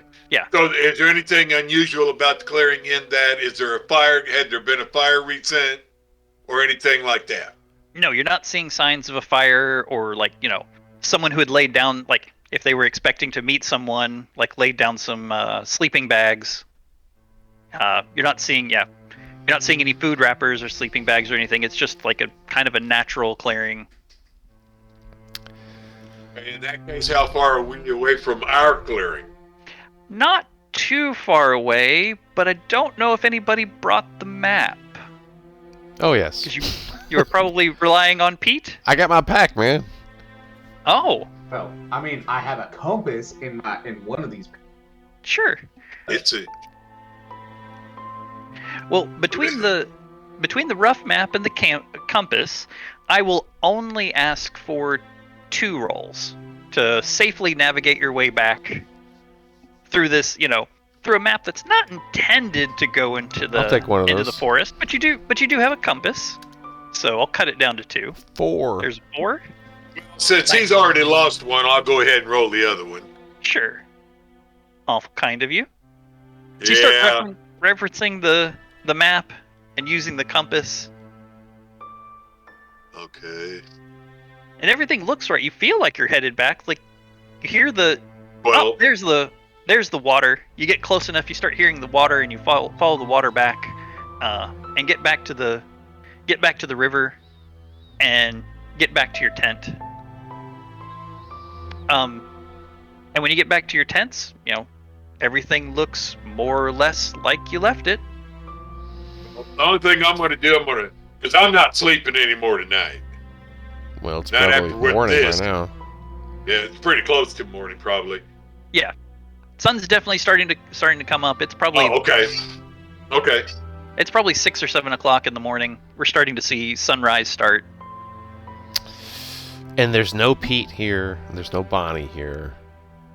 Jeez. No Pete, no Bonnie. What the hell happened? I will be getting into my pack, searching through the first aid, like the full first aid pack, to find something to deal with the pain in my ankle. Oh, sure. Yeah, you're able to find some ibuprofen or... You find the good stuff, I know. Knowing I'm you. assuming you don't have morphine, so probably a large dose of ibuprofen to help with the swelling and the pain. Okay, I'm gonna get on the phone. Real life Brad is getting on the phone? No. Charles. Oh, Charles is getting on the phone. understood. Maybe. Okay. Oh, There's you lost. no way an 80s cell phone works in the Grand Canyon. Pacha! Whip it out. I don't care. Charge what up the network battery you're thing. on. Push the buttons. Do the Sure, thing. Sure. Boop boop boop boop boop. You hit the buttons, you hear a ring, and like as it's picking up, it like cut the line cuts. So you dial the number again. Yeah, I mean you are out in the wilderness. You dial the number again.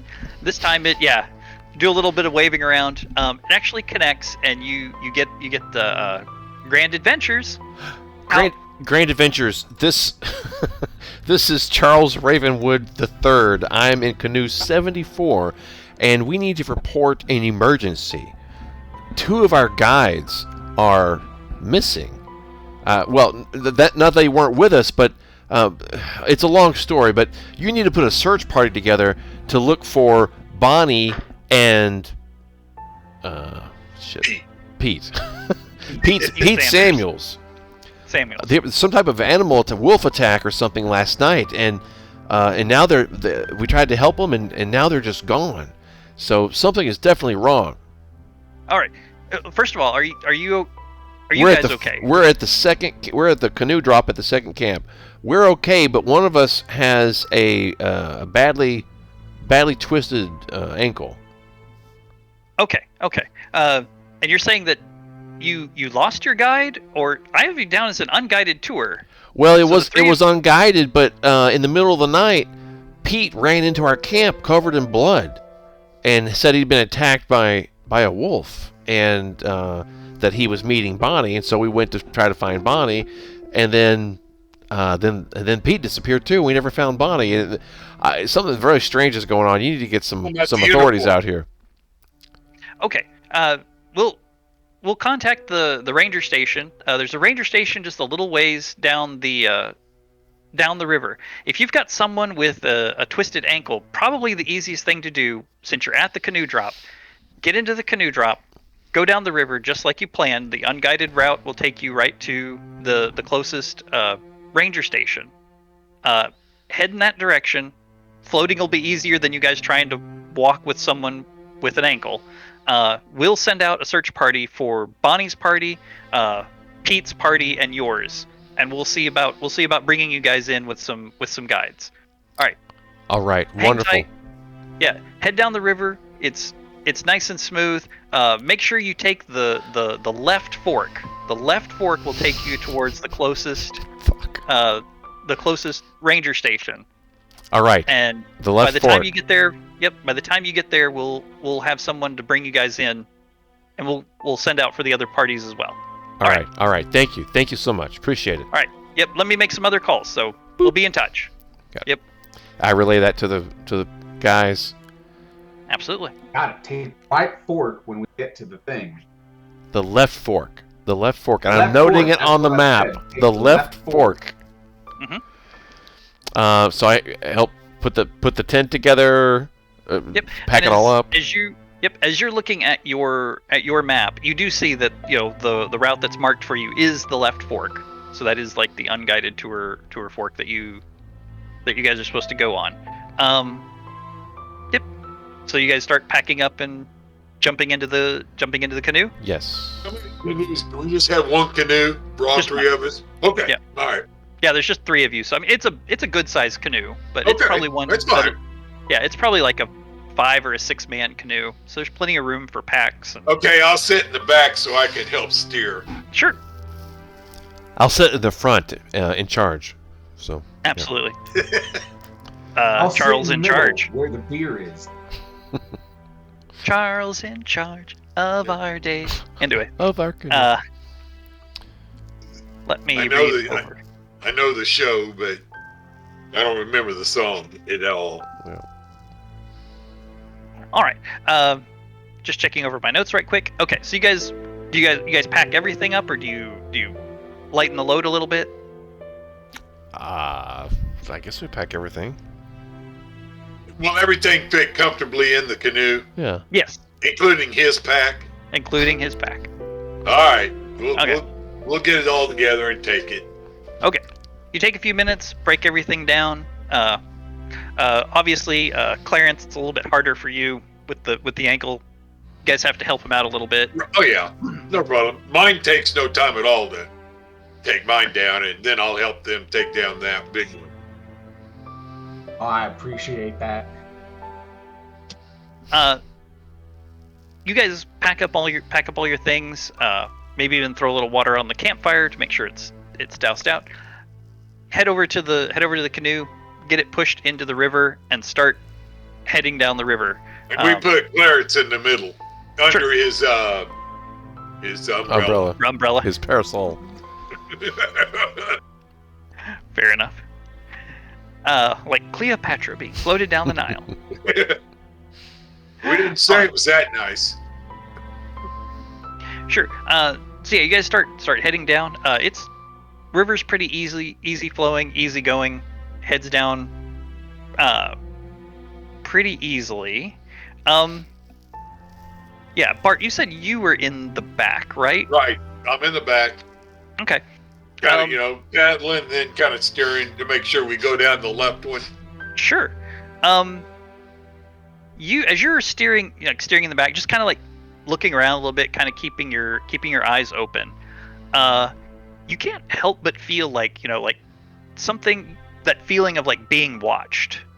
Like, and you keep kind of looking over to the side, like, but don't see anything, or like a deer will come out of some bushes or something like that. But just the whole time you're in the canoe as you're steering, just that feeling of like someone's looking over your shoulder, someone's like behind you. But whenever you look around, it's just like, a little rustle in the bushes or some birds lift off out of the trees. I know that feeling well. Yeah.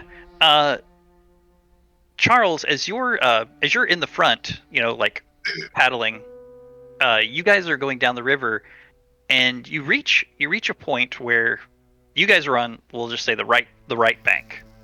So as you're going down the river, you guys were on the right bank originally. On the right on the right bank, you come across a section of like some darker, denser trees, and you see like two yellow eyes like set back in like some shadows. Charles, yeah, this is Charles. It's looking from the front because Charles is in the front. Kind of, you see like some eyes coming out of a little dense pocket of trees, kind of looking at you guys. Kind of low set to the ground, like through some bushes. I take note of that and I say, hey, Bart, look at that. What is that over there? Do I see it? When you look over, like you see like a bush is like settling or something, but you don't see any eyes. But you do see like a bush settle or something. There was something And here- there. Some eyes. Eyes? I don't All I know. see is a bush. All right. Hey, this is important. Were the eyes front face? Were they on the front of the thing, or were they on the side of the thing? As near as you could tell, front. Oh. Okay. But you guys are like talking about like seeing some eyes and things like that. Clarence, as you're sitting there, you're doing a little bit of rowing. You're with us, right, Coda? Yeah. Okay, just hadn't heard you for a minute. Hey, Coda, I Um, think you should turn your camera back on. I don't think it was a bandwidth issue. We've still had some of that cut out every so often, and Okay. with your camera being off, it makes it difficult to tell if you're talking and we don't hear you, or if you're just not talking. If this doesn't work, I can try moving to a full network. Okay, well, that didn't go well. Yeah, it immediately got worse as soon as you turned his Yeah. camera on. Tell me how I'm wrong, Brad. Tell me how. Well, anyway. but we don't know if he was talking earlier, and we just don't, at least we know he was talking. That's all right. And I want to see his face when he dies, okay? I mean, wait a minute, that's not what I mean. Well, actually, we're at we're at 8:45. Do we want to take like a 15-minute break? Yeah, sounds And we good. can try and. Yep. All right. So we'll leave our campers in the canoe after just having had Pete show up and disappear, headed towards the base of the ranger station in order to be picked up, having just seen a fresh set of yellow eyes off in the distance. So we'll be back in about 15 minutes. That'll make it about 5, 6, 7, about 57, 58. So just before the 9 o'clock to pick back up. All right, we'll be right back. All right.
All right, well, welcome back to Dread. It is Scream Break, and we just had a little break ourselves, and we join our intrepid college students as they've just packed their twisted ankled friend back into the canoe and have headed down towards the station for a pickup, having had a strange encounter with a disappearing, injured tour guide. So, yep, you guys have made it back into the canoe. You're headed down to the ranger station, following the map. Going down the gentle river. When Greg had that feeling when Bart had the feeling of being watched, and Charles had saw some glowing eyes off in a thick bit of brush, a thick bit of forest. Clarence, I will remind you about what you wrote in your backstory, as they are describing these yellow eyes in the off in the forest. That sounds like my grandpappy talking right there, I'll tell you what. What do you mean? Oh, my grandpappy always used to talk about these glowing eyes sitting off in the forest when we sat out on the porch at night. Okay, what? Sure did. What did the glowing eyes do? Well, he said, Grandpappy always said that it was werewolves, and that's why he always kept the shotgun. That and the looters, but that's why he always kept the shotgun on the porch with the silver shot in one of the barrels. That's crazy. That's crazy. Yeah. That's just myth. But something kept on coming in and eating the chickens. I thought it was a fox, but Grandpappy always said that it was them darn werewolves. Well, did the shotgun work? Well, I heard him shoot us and stuff, but I never saw it myself. Then were some. I'll tell you this much. Then were some strange tracks going into the chicken coop every once in a while. I gotta tell you, I think your pappy was making things up. You know what the cost of all that silver would be, and that should be prohibitively expensive for oh my God. someone on a fixed income. That was supposed to be my college tuition there. That's why I'm working down at the Big Boy. Boy, Ooh. I'm glad I don't live down south. Well, we don't have things like that up in Wyoming. Yeah, we don't have them like that at where I'm from either. We don't have them vampires either. Yeah, we got the swamp witches down there. That's why Grammy, she always put the salt on the windowsills. And you got the evil spirits and the voodoo dolls and all that stuff. Okay, Clarence, take another painkiller. I sure will. You guys are starting to wonder. It's like, yeah, exactly how many painkillers has Clarence taken for that self-medicated ankle?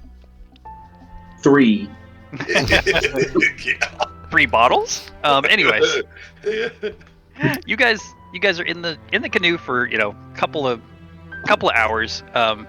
Sun is definitely probably about like 10 o'clock in the morning. I want to make sure. Sunlight. I want to make sure that we are on the left bank, right near. Sure.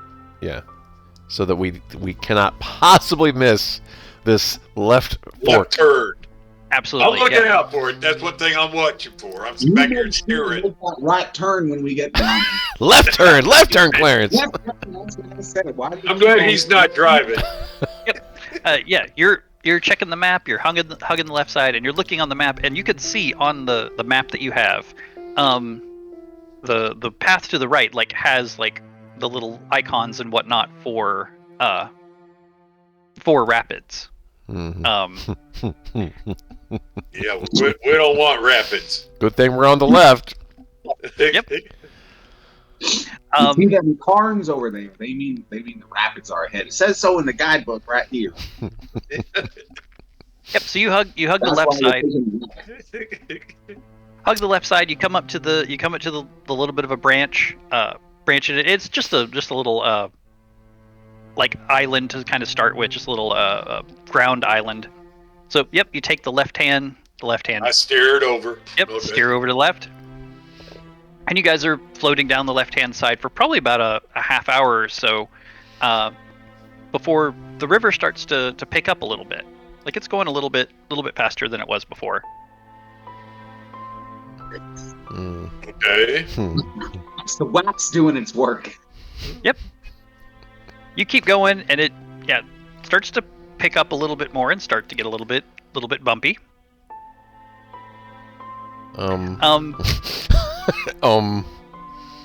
Yep. Charles, like this, you looked at the maps back at the base camp, right? Yeah. And I'm looking at this map I got right here. There's Quick something. look at the map and steer. Yep. There's something to notice. If you would like to notice something now that you're kind of thinking about it and you've had some time on the river. I've been thinking about it a lot. I bet you have. I would like to notice. Sure, that'll be 3 rolls. 3 rolls? Oh, dang.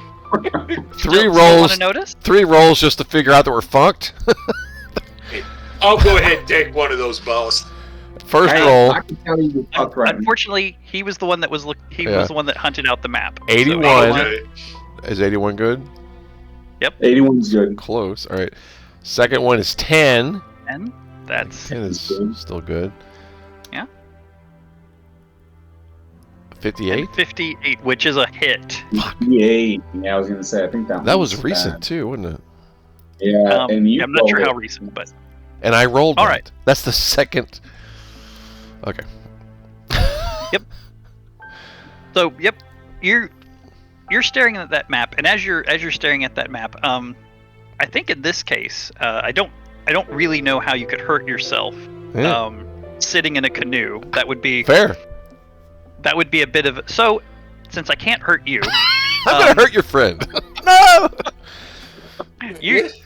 the river starts to pick up, and just as you're looking at the map, and then it dawns on you that this map isn't right, and you start looking at it, and you realize that this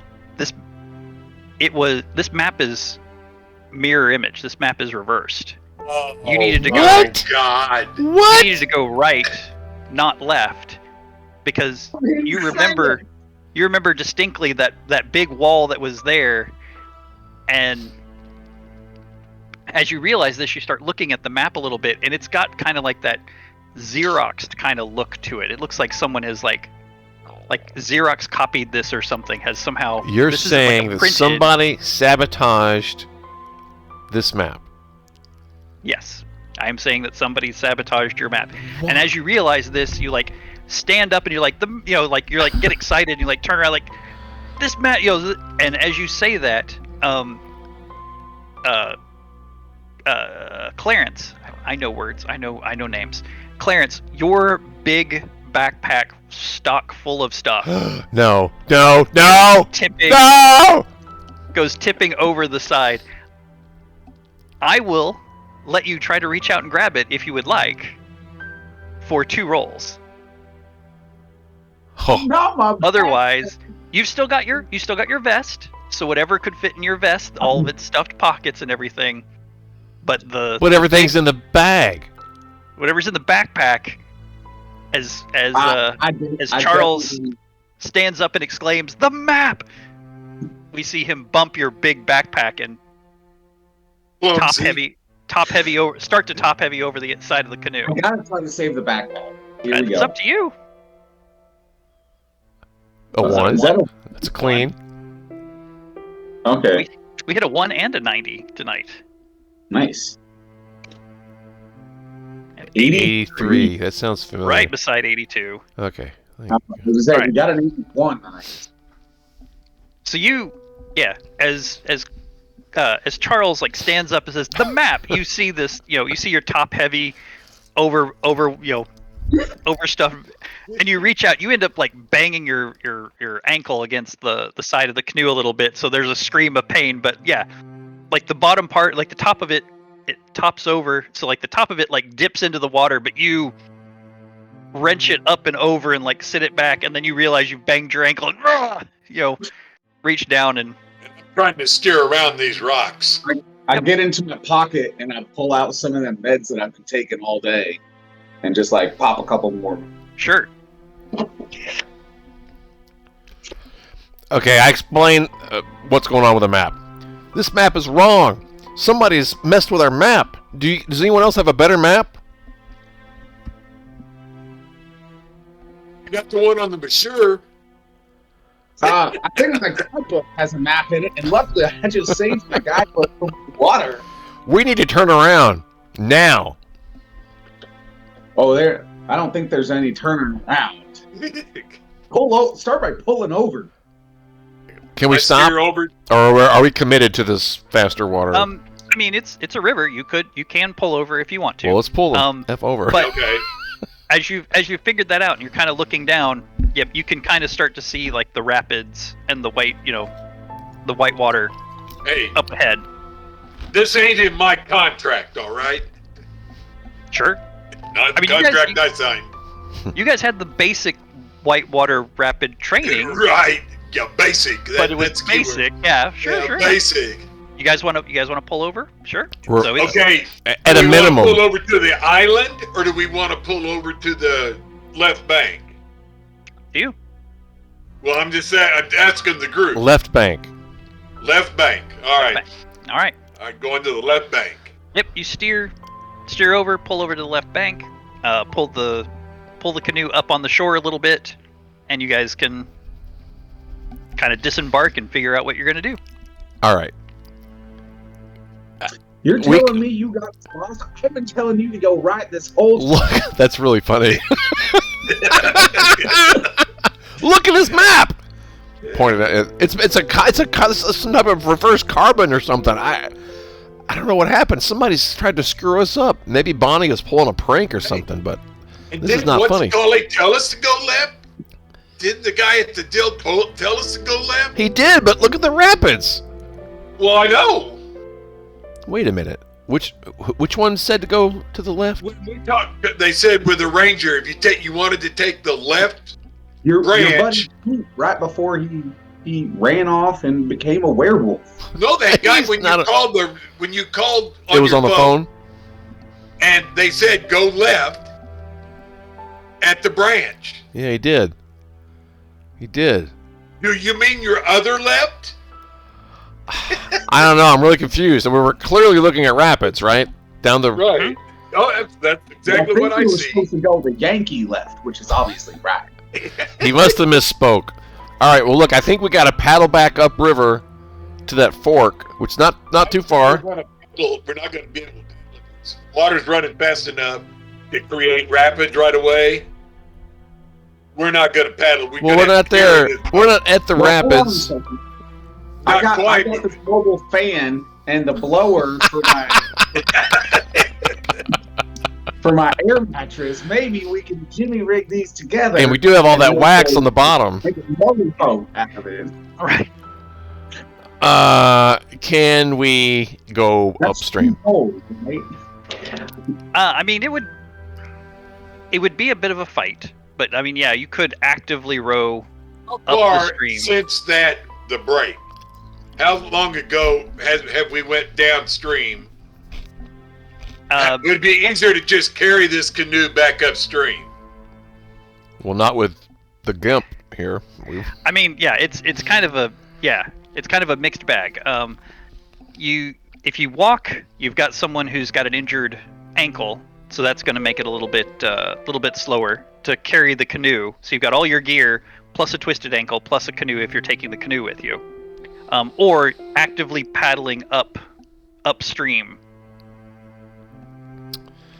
Well, So- I'll go along with the group. I'll go along with whatever the group decides.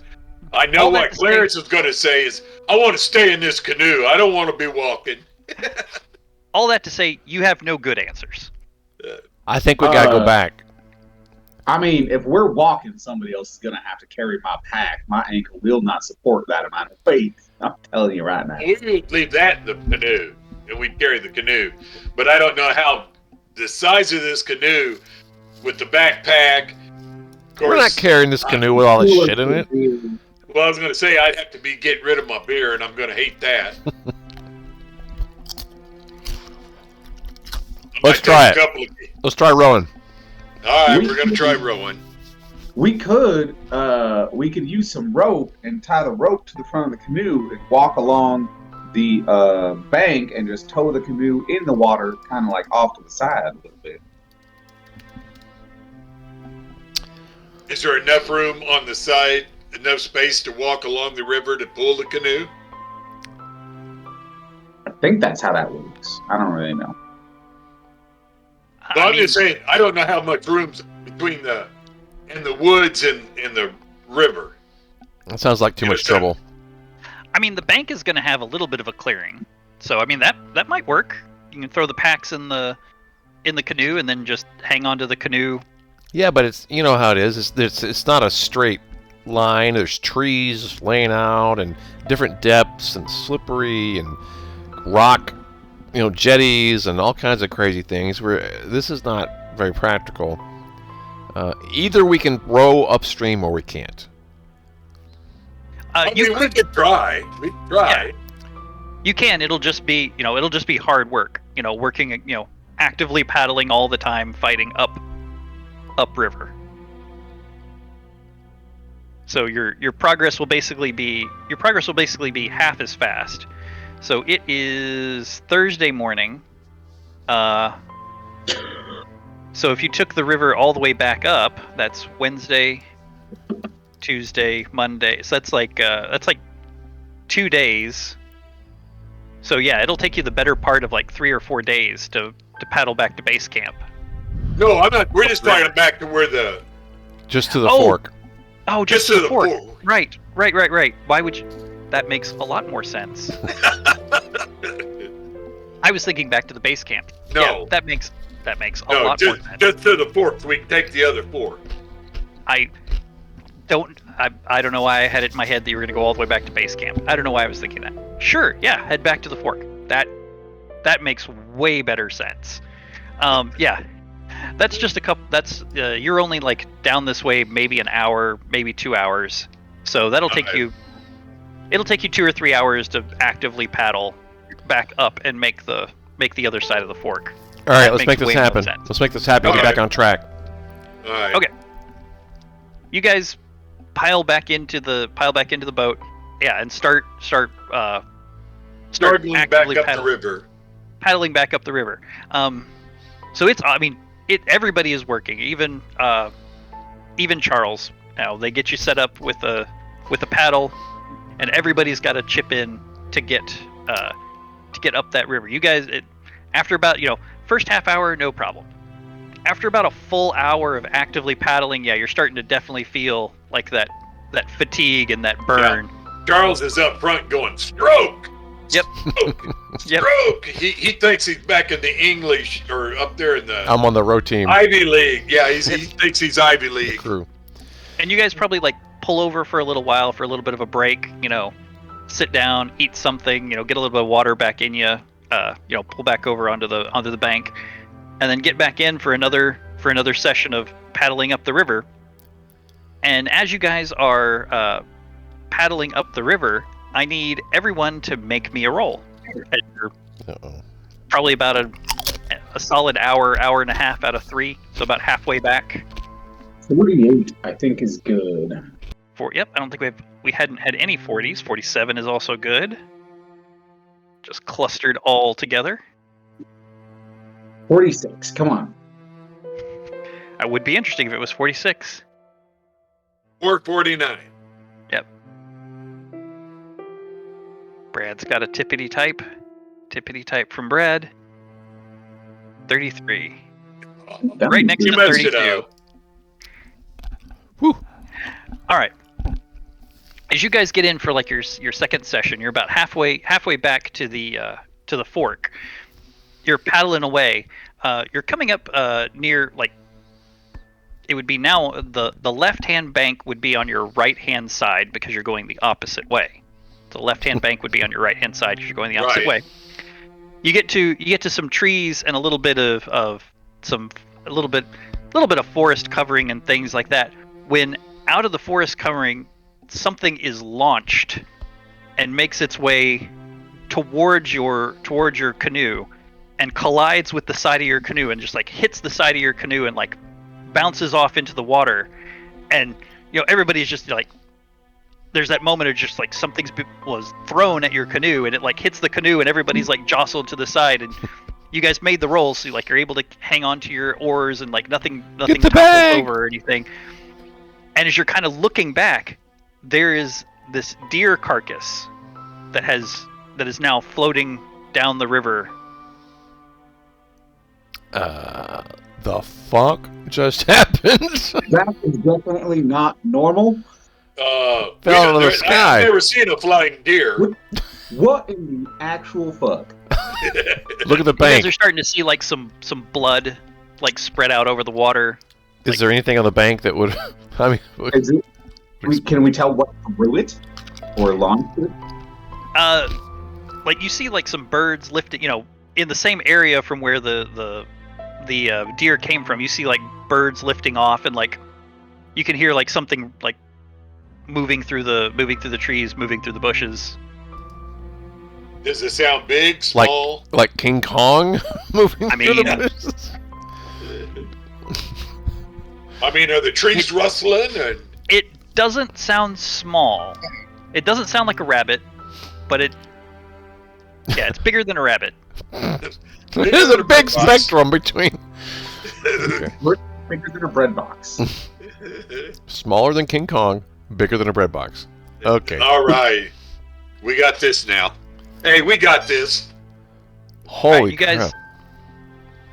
You guys get back into to paddling, and you make it back up to the fork, and you're able to kind of work your way around, and then just kind of exhausted, everybody kind of lays back in the river as you take the right hand path. But I'm still got my paddle in the deal, kind of steering. I'm not paddling. I'm just kind of steering. It's keeping us in the center of the river. Sure. Yeah, the river's slower now, a little more gentle, but yeah, everybody's exhausted at this point because you were Right, absolutely. I agree. paddled hard for the better part of 2 or 3 hours. So that probably puts us to about 2 o'clock or so, 2 or 3 o'clock if my napkin math is about right. Sounds good. So yeah, we'll say it's about 3 o'clock. 3 o'clock on Thursday. Yep, keeping track of my time. Yep, because you found it on Wednesday. Yep, all this happened Wednesday night. Yep, okay, so it's 3 o'clock on Thursday. As you guys just kind of like, relax, kind of catch your breath in the canoe as it starts to flow down the more gentle side of the river. Holy shit. What just... When we get Daniel to base camp, they're going to hear from my lawyer. Go ahead. Yeah, I don't want to know what's happening. I just want to get out of here. I was kind of joking at first with y'all Yankee folks about that whole idea that this might be a werewolf. This might actually be a witch. Is this their MO? They throw deer carcasses? Well, I mean, they never threw deer carcasses at us, but my grandpappy said that there was this one time when he was walking about and they threw a gator carcass at him. Okay, all right. Okay, Clarence. You're just making this shit up. You're just making it was funny. It was funny back in school. Ha ha ha. Clarence is the life of the party with his crazy country stories. But you're hurt. Somebody threw a deer at us, and I don't know what was in the woods. And poor Peter and Bonnie, I don't know what's going on, but this is not funny anymore, right? There's no such thing as werewolves. I don't know what's going on, but somebody is seriously trying to fuck with us. El Chupacabra. That is what is happening down here. I've heard of those. It's the only remaining explanation. Except they don't throw stuff. Or do according they? to my grandpa, El Chupacabra is really just a different version of a werewolf. Just like the Abominable Snowman. They're version of the werewolf. They're all related. Yeah, you know, all the movies where werewolves throw deer carcasses, you know. Maybe it is an abominable snowman in the canyon throwing deer. Yeah, maybe it is the Bigfoot. Yeah. Okay. Now I believe Bigfoot. I believe in Bigfoot. I just don't believe in werewolves. Well, that was on the other side of the river. There's this separating this island between us. Maybe things are gonna calm down. I need a drink. I get out some whiskey or scotch or something. So you guys are on the river.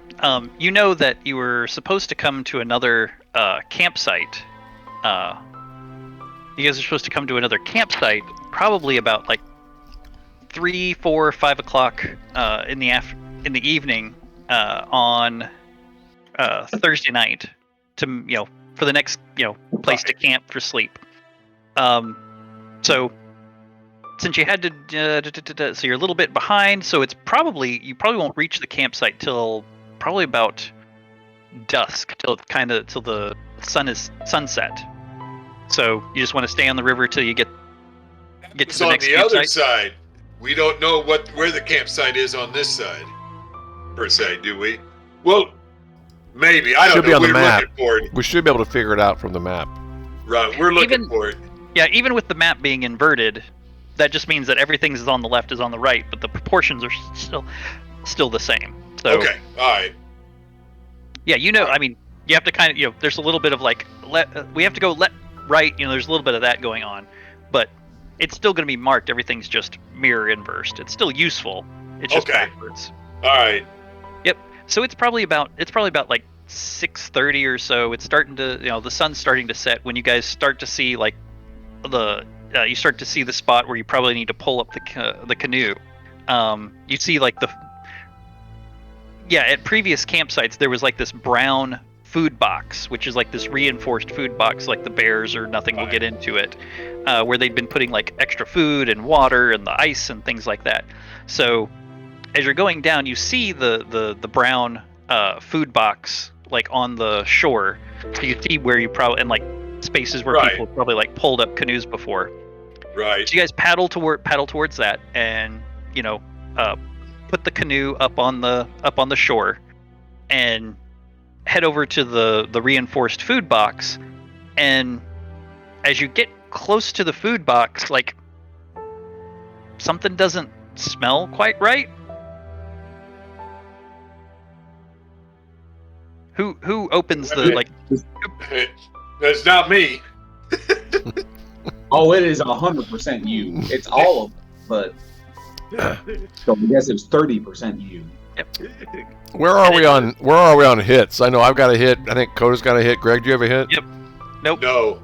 I think you're elected.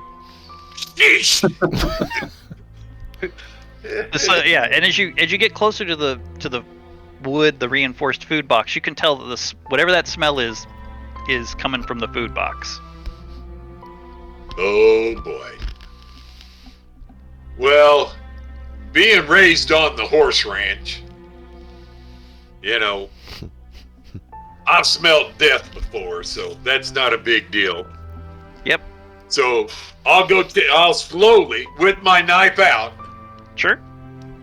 slowly approach this bread box Mm-hmm. and, see. Yeah. Of course, I'm holding my Sure. hanky out, or my bandana or whatever over my mouth. Yeah. And Now nose. this food box is about the size of like a largish or a medium size igloo cooler. It's a good size box. Right. But yeah, you go over there, you hold your knife, you hanky, one hand hanky, one hand knife, kind of lift the lid with the knife, kind of flip it open. Right. And as you flip it open, to the best of your guess, it looks like someone has like killed a couple of possums or a couple of raccoons and like stuffed them in there. So like, yeah, that smell starts coming out, and it's a couple of fresh killed raccoons or a couple of fresh killed possums that have just been stuffed into this box. Oh. This is classic El Chupacabra kind of behavior. I am telling you guys, we have got some type of We've got a four-legged carnivorous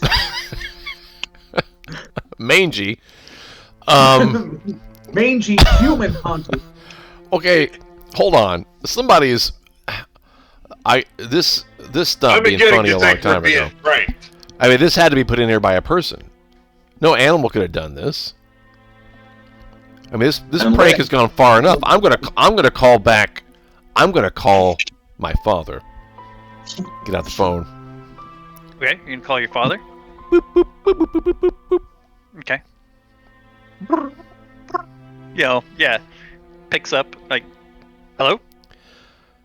Dad, it's Charles. Look, somebody. Up. What? Dad, can you hear me? Yeah, you. Can you? Me?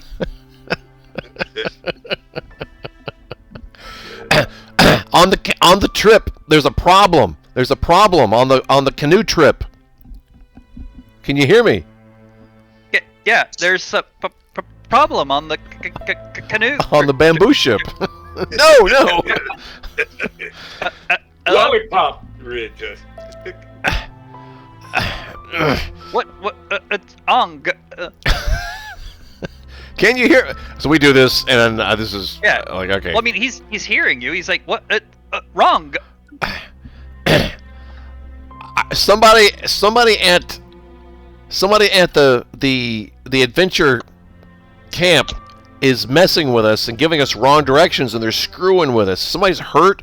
We need to be picked up. We called it in, but I think they're just messing with us. You're lost. All right, I'll call the camp and have someone pick you up. No, don't call the camp. Don't call the camp. Don't call the camp. Call the camp. Right, I'll call. No, don't call. No.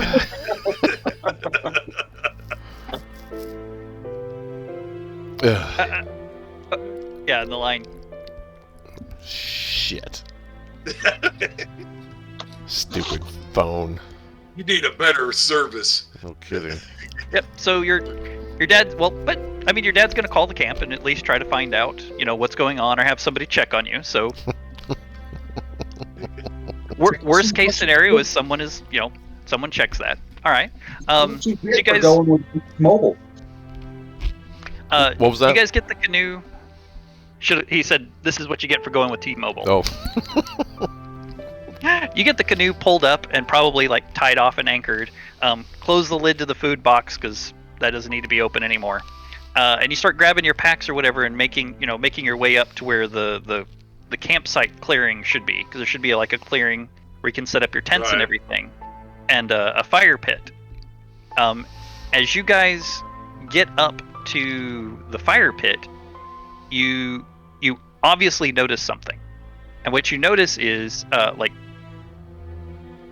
might have cut out there for a second. What you notice is the ground around here is pretty hard packed for the campsites, because like people have been camping here over and over and over again, walking back and forth. So the ground's pretty packed down and solid. Someone has like taken a stick or something and like.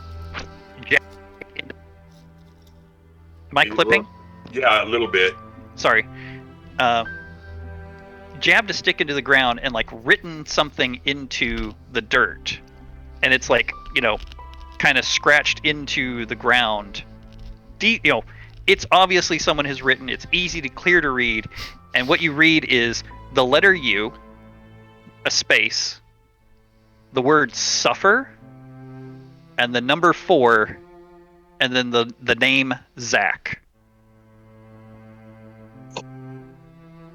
So the letter U, the word suffer, the number 4, and the name Zach. For Zach.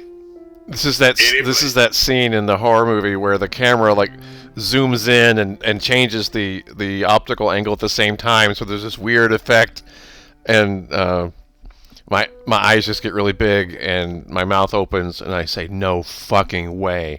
Yeah, Charles is going a little bit pale at this point. Zach, does anybody know a Zach? Some of these skills or something? It can't be. It can't be. It can't be. It What can't be. This, it can't be Peter. What is going on? Okay, so look. Look like he's losing it. A little bit. A little bit. I kind of go up and kind of slap him a little bit. Yeah. Oh, yeah, I've been waiting to do that all night. Yeah. Whack, whack.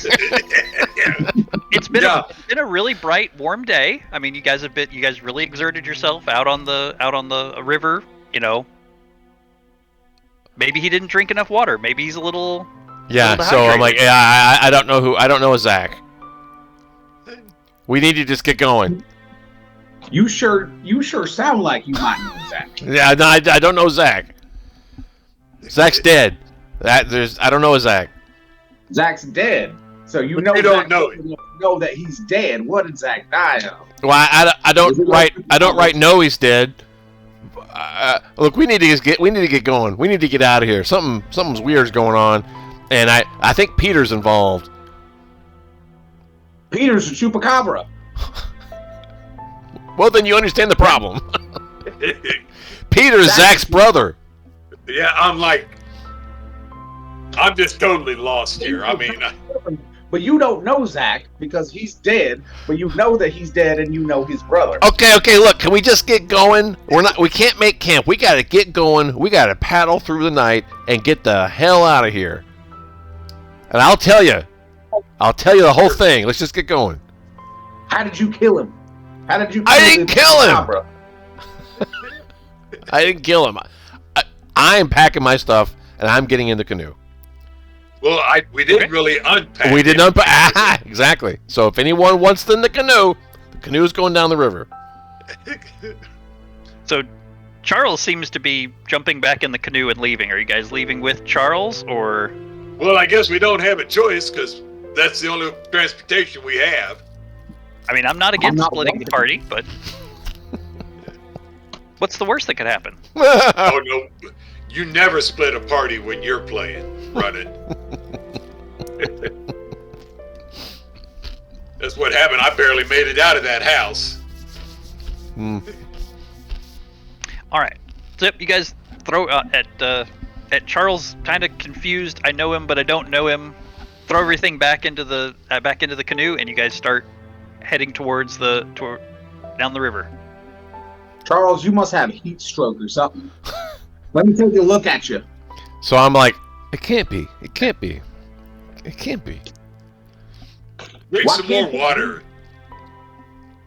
You keep saying it can't be, I'm but going. it is. I'll eventually blubber out that when I was a kid, there was another kid named Zach, and he was a friend of the family, and we were walking down a really tall train trellis, and he fell off, and I looked. He looked dead, and I didn't know what to do, and so I just went home, but I didn't tell anybody. Nobody knew we were together.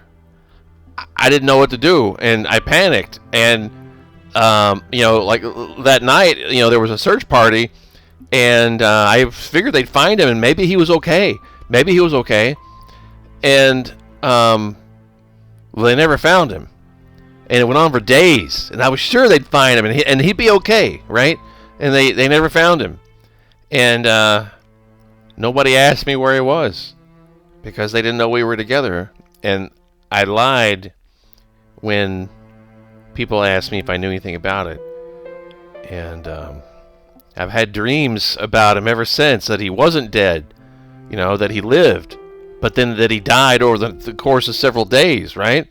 Of exposure and not having water and whatever. What's that? It's a coyote. Have I ever heard a call like that before in Wyoming? Have you ever heard? Are wolves in Wyoming? I do believe wolves are in Wyoming. Then yes, it sounds like specifically a wolf call. And that's what I say. I say, well, that sounds like a wolf. there's okay, and we've established that wolves are not necessarily here at this time, right? Or did we decide they are here? Yeah, we decided they are because you Okay. found wolf tracks. You didn't find Okay. coyote tracks, so. Okay, all right. So I said that's a wolf, and it's close. We're in the water, right? Right. In Yeah, I the assume middle you're of the river. Yeah, kind of lazily or maybe paddling slowly down the river. I don't think we're paddling because we're Yeah. still pretty tired. I'm just kind of steering, keeping us in the middle of the river. Sure. And it's starting to get dark. Like the sun is actively setting. You got that flashlight? Put it up in front and kind of keep an eye on what's going on in front. Sure. And if I get too close to a side, let me know.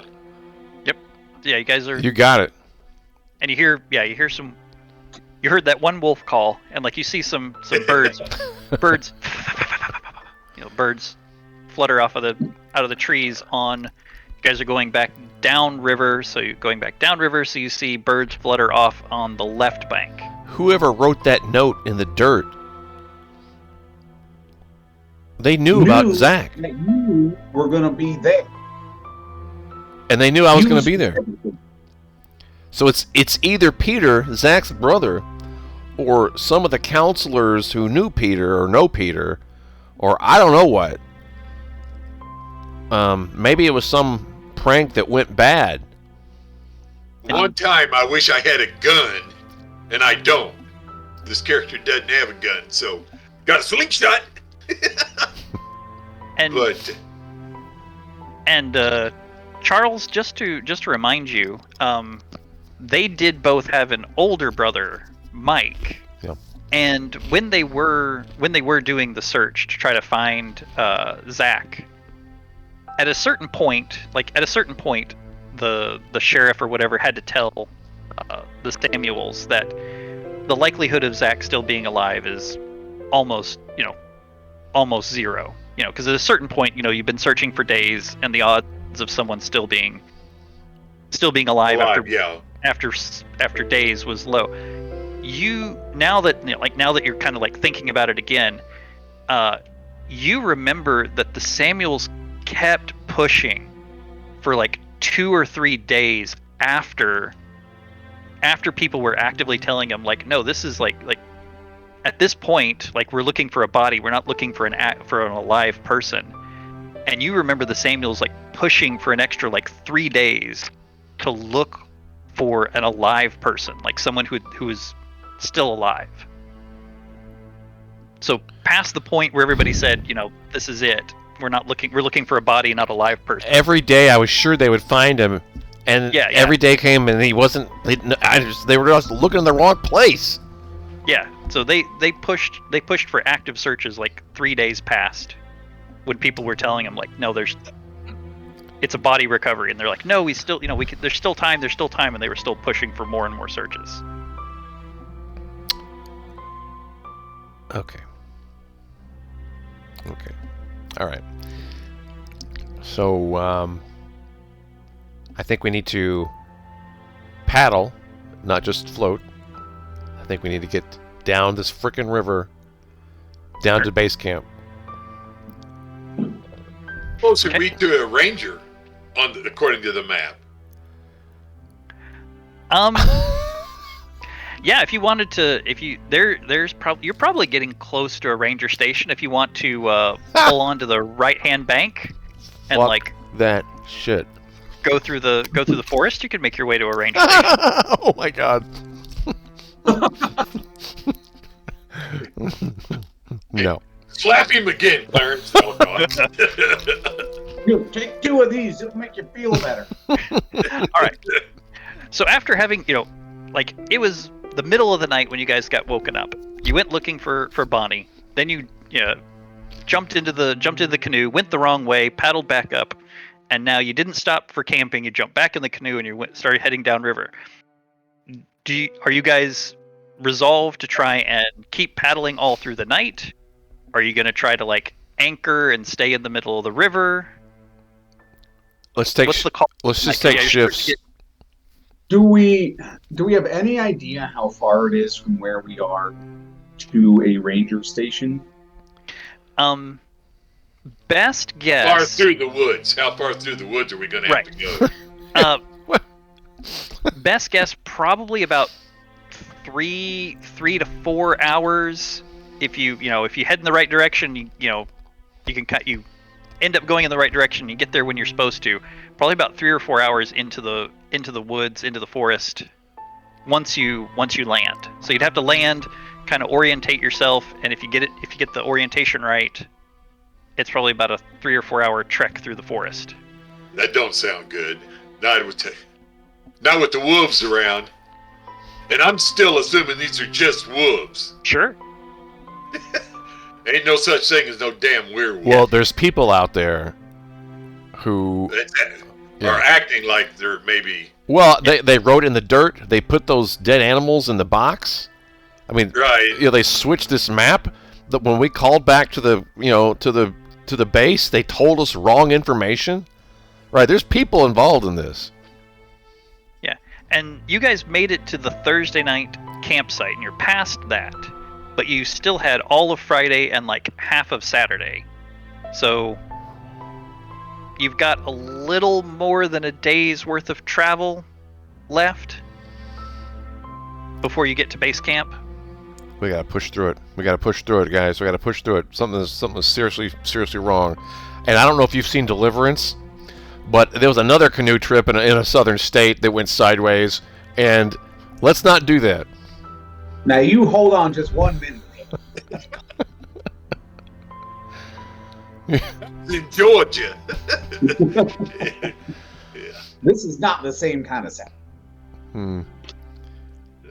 So I'm forgoing. I'm just continuing. What we could do is we could take shifts. Get off and find a ranger. That's what I think we should do. We could definitely let you off, and you could go find a ranger. Well, I can't walk there all on my own. Well, then, can we just focus on the? You have a broken ankle.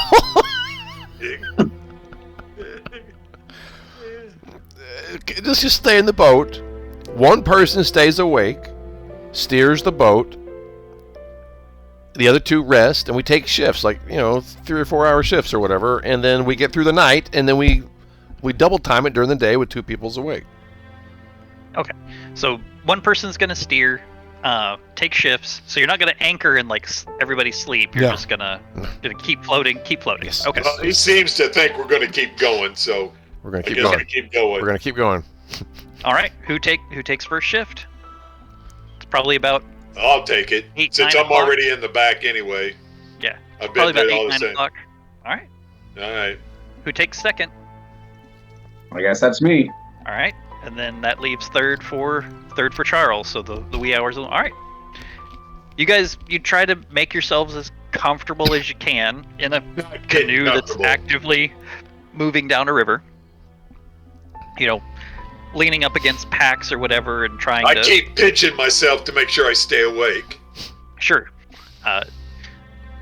So having first shift, that's not too difficult. Obviously, there's a moon out. You got some moonlight. There's a few clouds, but it's not cloudy. There's clouds, but most moonlight's out. You're hearing animal noises and you're extra alert. Pinching yourself, trying to stay awake.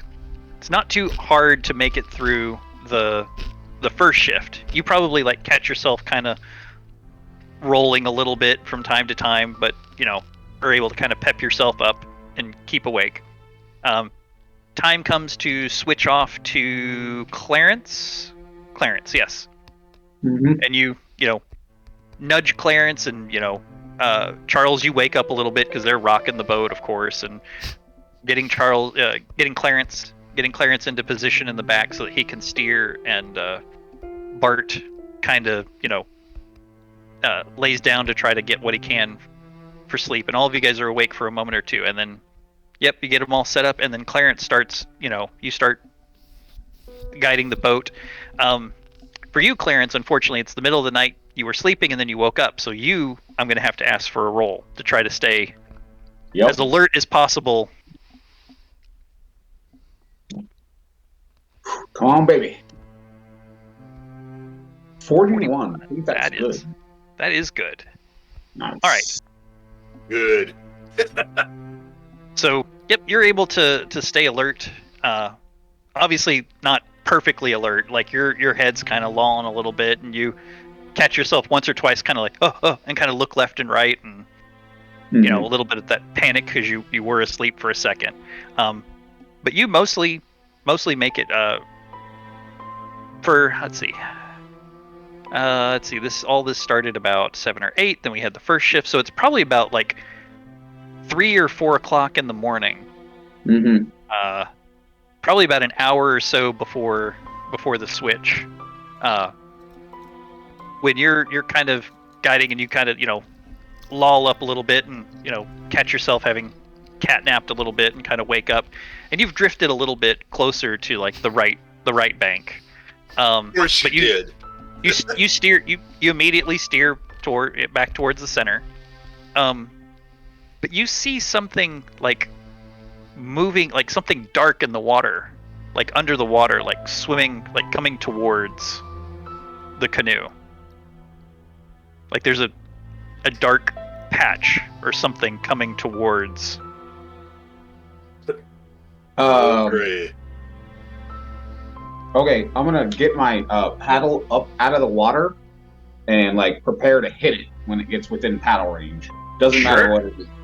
Doesn't matter what. I'm All gonna right. hit it no matter what it is. All right. Sounds good. It could be Bonnie. I'm gonna hit it. So this, this dark patch, this dark shape, starts making its way towards the canoe, and it catches up with the canoe. And as it catches up to the canoe, you see, a big clawed hand come up out of the water. Yep. And you want to guard. Yep. Give me. Let's see. So that'll be good. So for one roll, you can just defend yourself and not get hurt. If you want to hurt it back, I would ask for 3 rolls. 3 rolls. Oh my god. Well, you can just defend. You can just defend yourself for 1. Yeah. I don't think there's 3 rolls left. There's a lot of numbers.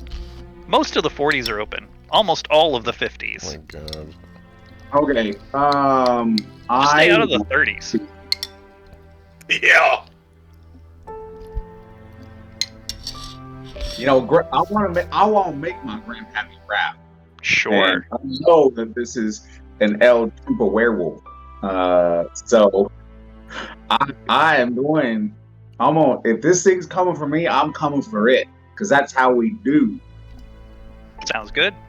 All right. I got a 19, a 33, which I know is a hit because I can see it, Fuck. Uh-oh. and a 24, which I think is good. 24. But it doesn't matter because I am a goner. Yep, that is a 33. So that would be Clarence. Let's see. Let's check the time. Yeah, it's 10 o'clock. Yeah, it's probably about time. Kill somebody. Yep. So you saw it coming. So you were prepared with the oar. So this claw comes up, and how is this going to happen here? So the claw comes up, and you go to strike it with the oar, and it just cleaves right through the oar, like breaks the oar in half, and you're just kind of left there like holding the oar, one piece in each hand, one on the right, one on the left. It reached up with its claw, it snapped it in half. You're like holding it for a second, and then this giant wet werewolf comes up out of the water, with all the water dripping off of it. It grabs both of your wrists and jabs both of the sharp ends of the oar into either lung, and just punctures both of your lungs with either side of that oar. And then just like it, as you're like you're holding it there, and it just reaches forward and like grabs your the front of your shirt or whatever, and like drags you forward, so like pulls you real close to your muzzle, and then it just like bites your nose off.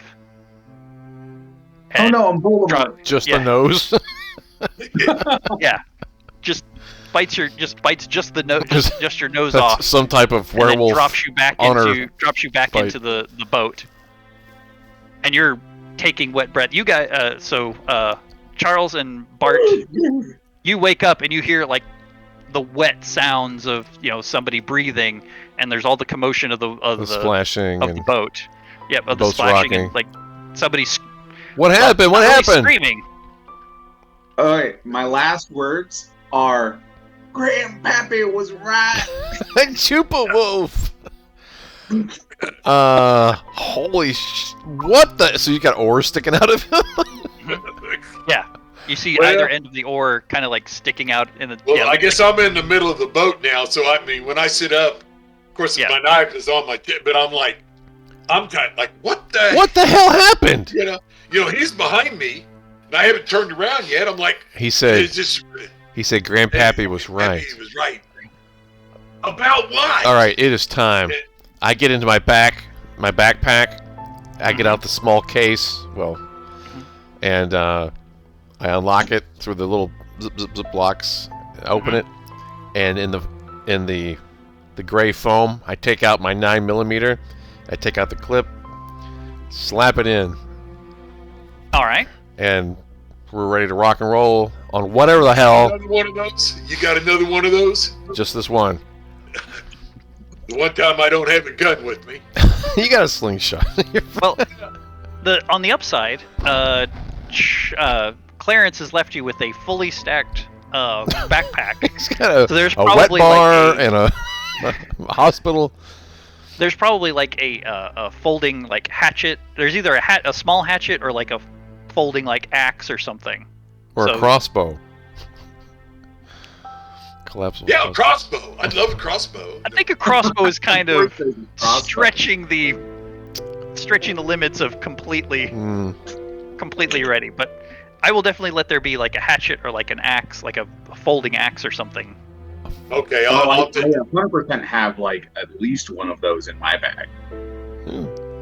yeah. All right. Hatchet or an axe makes sense, but a crossbow doesn't make as much sense. Axe it is. Boom.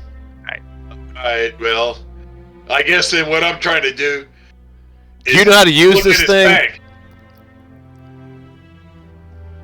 Well, sure, I'm from Wyoming. Give me that axe. Toss you the gun. Okay. 9mm to Bart, axe in Charles's hands. Body, oars, sitting in the canoe. Holy shit.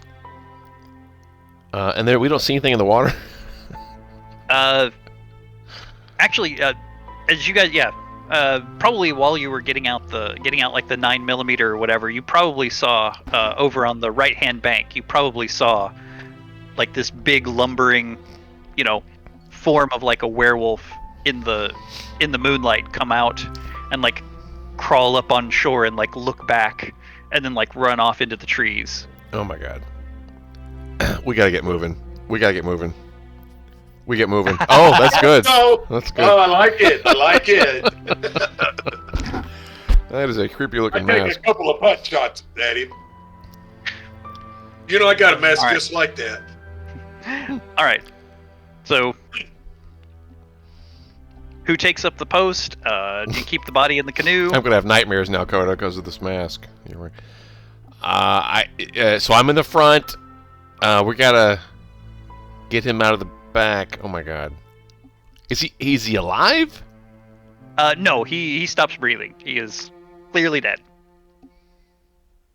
And you can see it's probably because of the two oars that are like puncturing both. probably do the we two- throw him in the water? Or do we want the evidence? Evidence? He can't stay in the boat. It wasn't overdose that did it. It was the oars sticking out of my lungs. Overdose.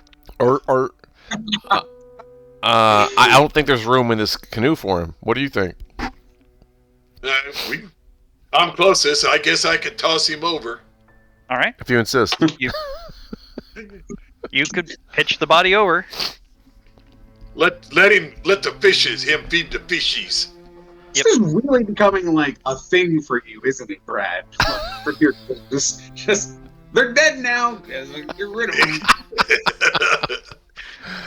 What got you into this mess in the first place? Well, you see, his sin, right? He's repeating his sin rather than, you know, he hasn't grown as a person and he's doomed for it in the horror movie. You pitch the body over, and Bart takes back his position at steering the boat. You start steering the boat. There are pistols on my lap. Sure.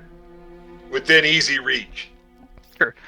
It's probably about 4 o'clock in the morning, so it's still pretty dark out. The sun hasn't started coming up to start sunrise yet. So you guys are headed, headed in the dark. Flashlight. Yep, flashlight. Everybody's awake.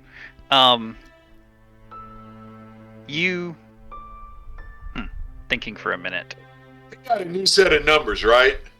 Was it? Yes. Holy you got a shit! brand new set of numbers. Yeah! Hey, so what I'm hoping for right now is, because he always, oh no that, but this is you, so you don't know about werewolves. Okay, never mind. I was going to say I wanted there to be silver bullets in there, but that's not going to, if it was Coda. Yeah, it doesn't make sense economically.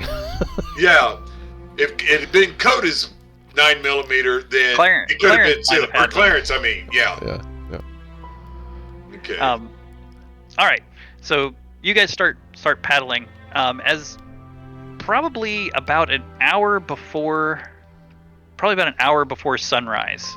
So probably that'd probably put it at about like 5:30 in the morning or so. That sound about right? In between 5:36, somewhere in there, yeah. So, yeah, you're starting. You've calmed down a little bit. Which direction are we headed? You're headed downriver. So I said west.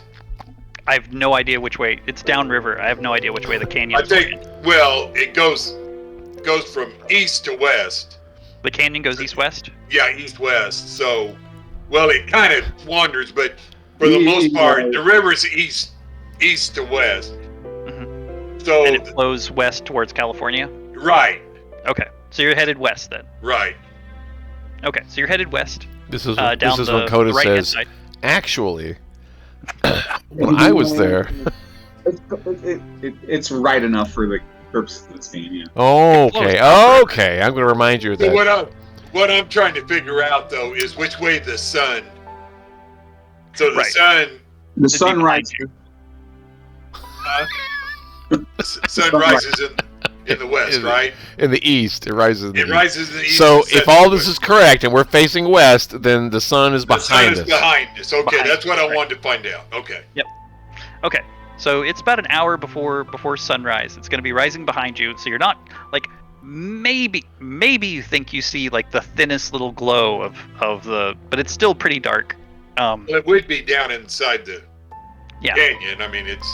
Oh, that too. Yeah, that too. Also down inside the canyon would also be throwing shadows and things like that. So you're headed west.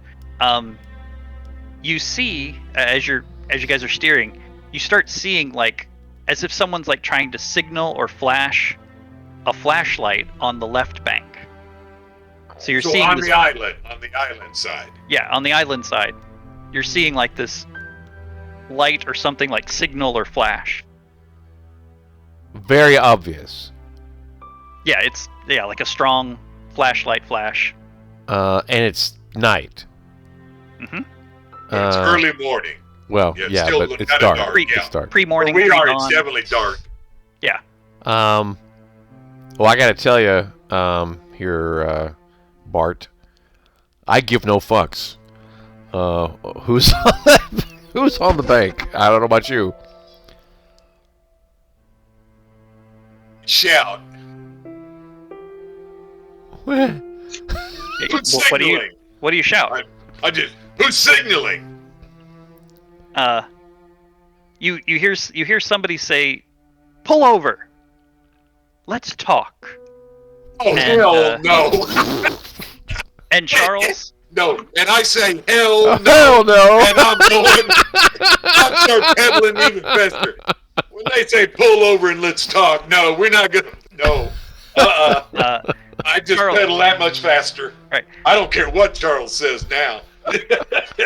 I'm And Charles, babbling. you recognize the voice. Yeah, I knew It's you were the going to voice say of that. Pete. It's Pete. Okay. Pete, yeah. So, not pulling over, gonna. Trying not to. Yeah, okay, just checking. All right, so you guys intend to blow past. How can Okay. he know? How can he know? How can he know? How can he know? All It's over and over. How can he... So you like, you see it signaling, and you guys just start paddling to try to get Said through. pull over, let's talk. Yeah. I paddled even faster. I don't as Sure. fast as I can, no matter how tired I am. Sure. As you guys start getting, you're going closer. It's ahead of you, so you're getting closer and closer. Oh. And as you're getting closer, I'm going to need 2 rolls from each of you. All right. At this point, I would like to thank our friend Coda for knocking over the Yeah. tower. Oh, yeah. Oh, now I get over there and I see him. I'm dead. I like it. Okay. 58, 63. Okay. Here we go, man.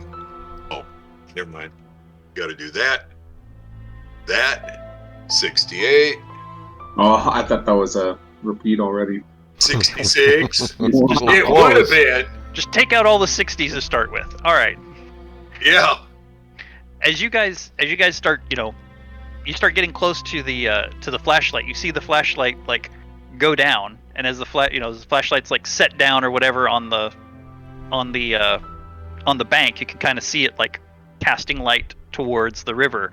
You hear 3 sharp reports from a rifle, Fuck. and you now notice there's holes in the side of your boat on the left-hand side towards the side of the river. And your Fire boat 2 is now... shots back as we're. Sure. Do you want to hit anything? If you just want to fire shots, you can fire shots. You're just gonna If waste. you actually want to hit something, You can't see him, right? Have you just? I mean, you can. There's moonlight. You can as you're getting closer, like you can start to I can see where the flash came from, maybe. Yeah, General the direction. flashlight- Do it. flashlight is sitting at Pete's feet, so you can. So kinda how many see is where it going Pete to is. take? How many rolls to hit something? Well, if you want to try, if you just want to hit him, I would ask for 1 roll. If you want to try to wound him, I would ask for 3, and if you want to try to kill him, I would ask for 7. 7. You got a fresh Well, hour. 137. Okay, you got this, Greg. you know what? I haven't lost anything yet, knock on wood. So we're going for 7. Boom! It's gonna be epic. You got this. All right. Here we go. And Boring. immediately rolls a 66. First one, shut up, Brad. Charles, whatever, shut up. All right, you start lining up. All right, there's the first one. 22. 22. Second one. 43. 43. Beautiful. Oh, does that- Beautiful. That's still good? Okay. You're great. You're doing great. 3, 53. 4. 43.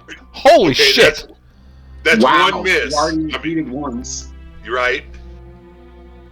Okay, but that's number 4. So I've lost a hit point. Yep. There's 5, 77. Mhm. 20. 6. 23. Is that Right next to 22. Wow. You got like all And of here's number 7. 79. 79. 79. All I right. But I did lose a hit point. Yep, you did. So you obviously probably is going to take more than one. Your first shot like kind of wild, or maybe it grazed him, and he, like, you see him like raise the rifle, and he raised the rifle and shoots back, and he catches you like in the shoulder, it's like your left shoulder. So you take Okay. a rifle shot to the left shoulder, and then you come back, line it up, and you see him like hit him in the head, and like you get a shot to the head, and he kind of crumples to the ground, and So then I we imagine can't see him. So we just. yeah. But you're also taking on water, so one of you has to like bail with like a pot or a pan or something, and one of you paddles, because they Peter put 3 holes in your Well, boat. Clarence has plenty of pots and pans, doesn't he? Oh yeah, I got a whole mess kit. sitting Well, there. he's also got some boat repair kit in his backpack and like some spray foam or something. Or it's too early for that slap, patch thing. I can't think of what it's called. I know what you're talking about. But he's got something. Yeah. He's got something. I got duct tape. That's all we need. Of There course, you go. of course, he's got duct tape. Okay. You wanna try to patch the boat with duct tape? Absolutely. Okay, that sounds good. That sounds like 3 rolls, one for each hole. I could not agree more. All right, fantastic. I thought it sounded like a 5-roll thing. No, 5-roll thing? Hey, dead Shut people, up, Chuck, dead people, be over there. quiet. Yeah. 87, 7. Nice. 56. Uh-huh. Is that a good one? Okay. That's fine. Okay. And 71. 71. That's fine too. Oh, thank God. All right. You start rummaging around. You find it. You don't fix it, like you don't stop the water, but it's significantly less. You're able to stop it up enough to where like you can row for a couple minutes and then bail for Okay. bail for 30 seconds and then row for a couple minutes and then And he bail throws for me a 30 pan, seconds. so I'm I'm just doing the same thing. So Yeah. So you're getting about you get about 3 or 4 strokes and then you have to pan a couple times and 3 or 4 Oh my strokes and God. pan a couple times. So you've got it emergency patched. You're doing okay. Not happy with this patch job. All right. So now the light starting, like the morning starting to come up, and it is the morning of Friday. It's Friday morning.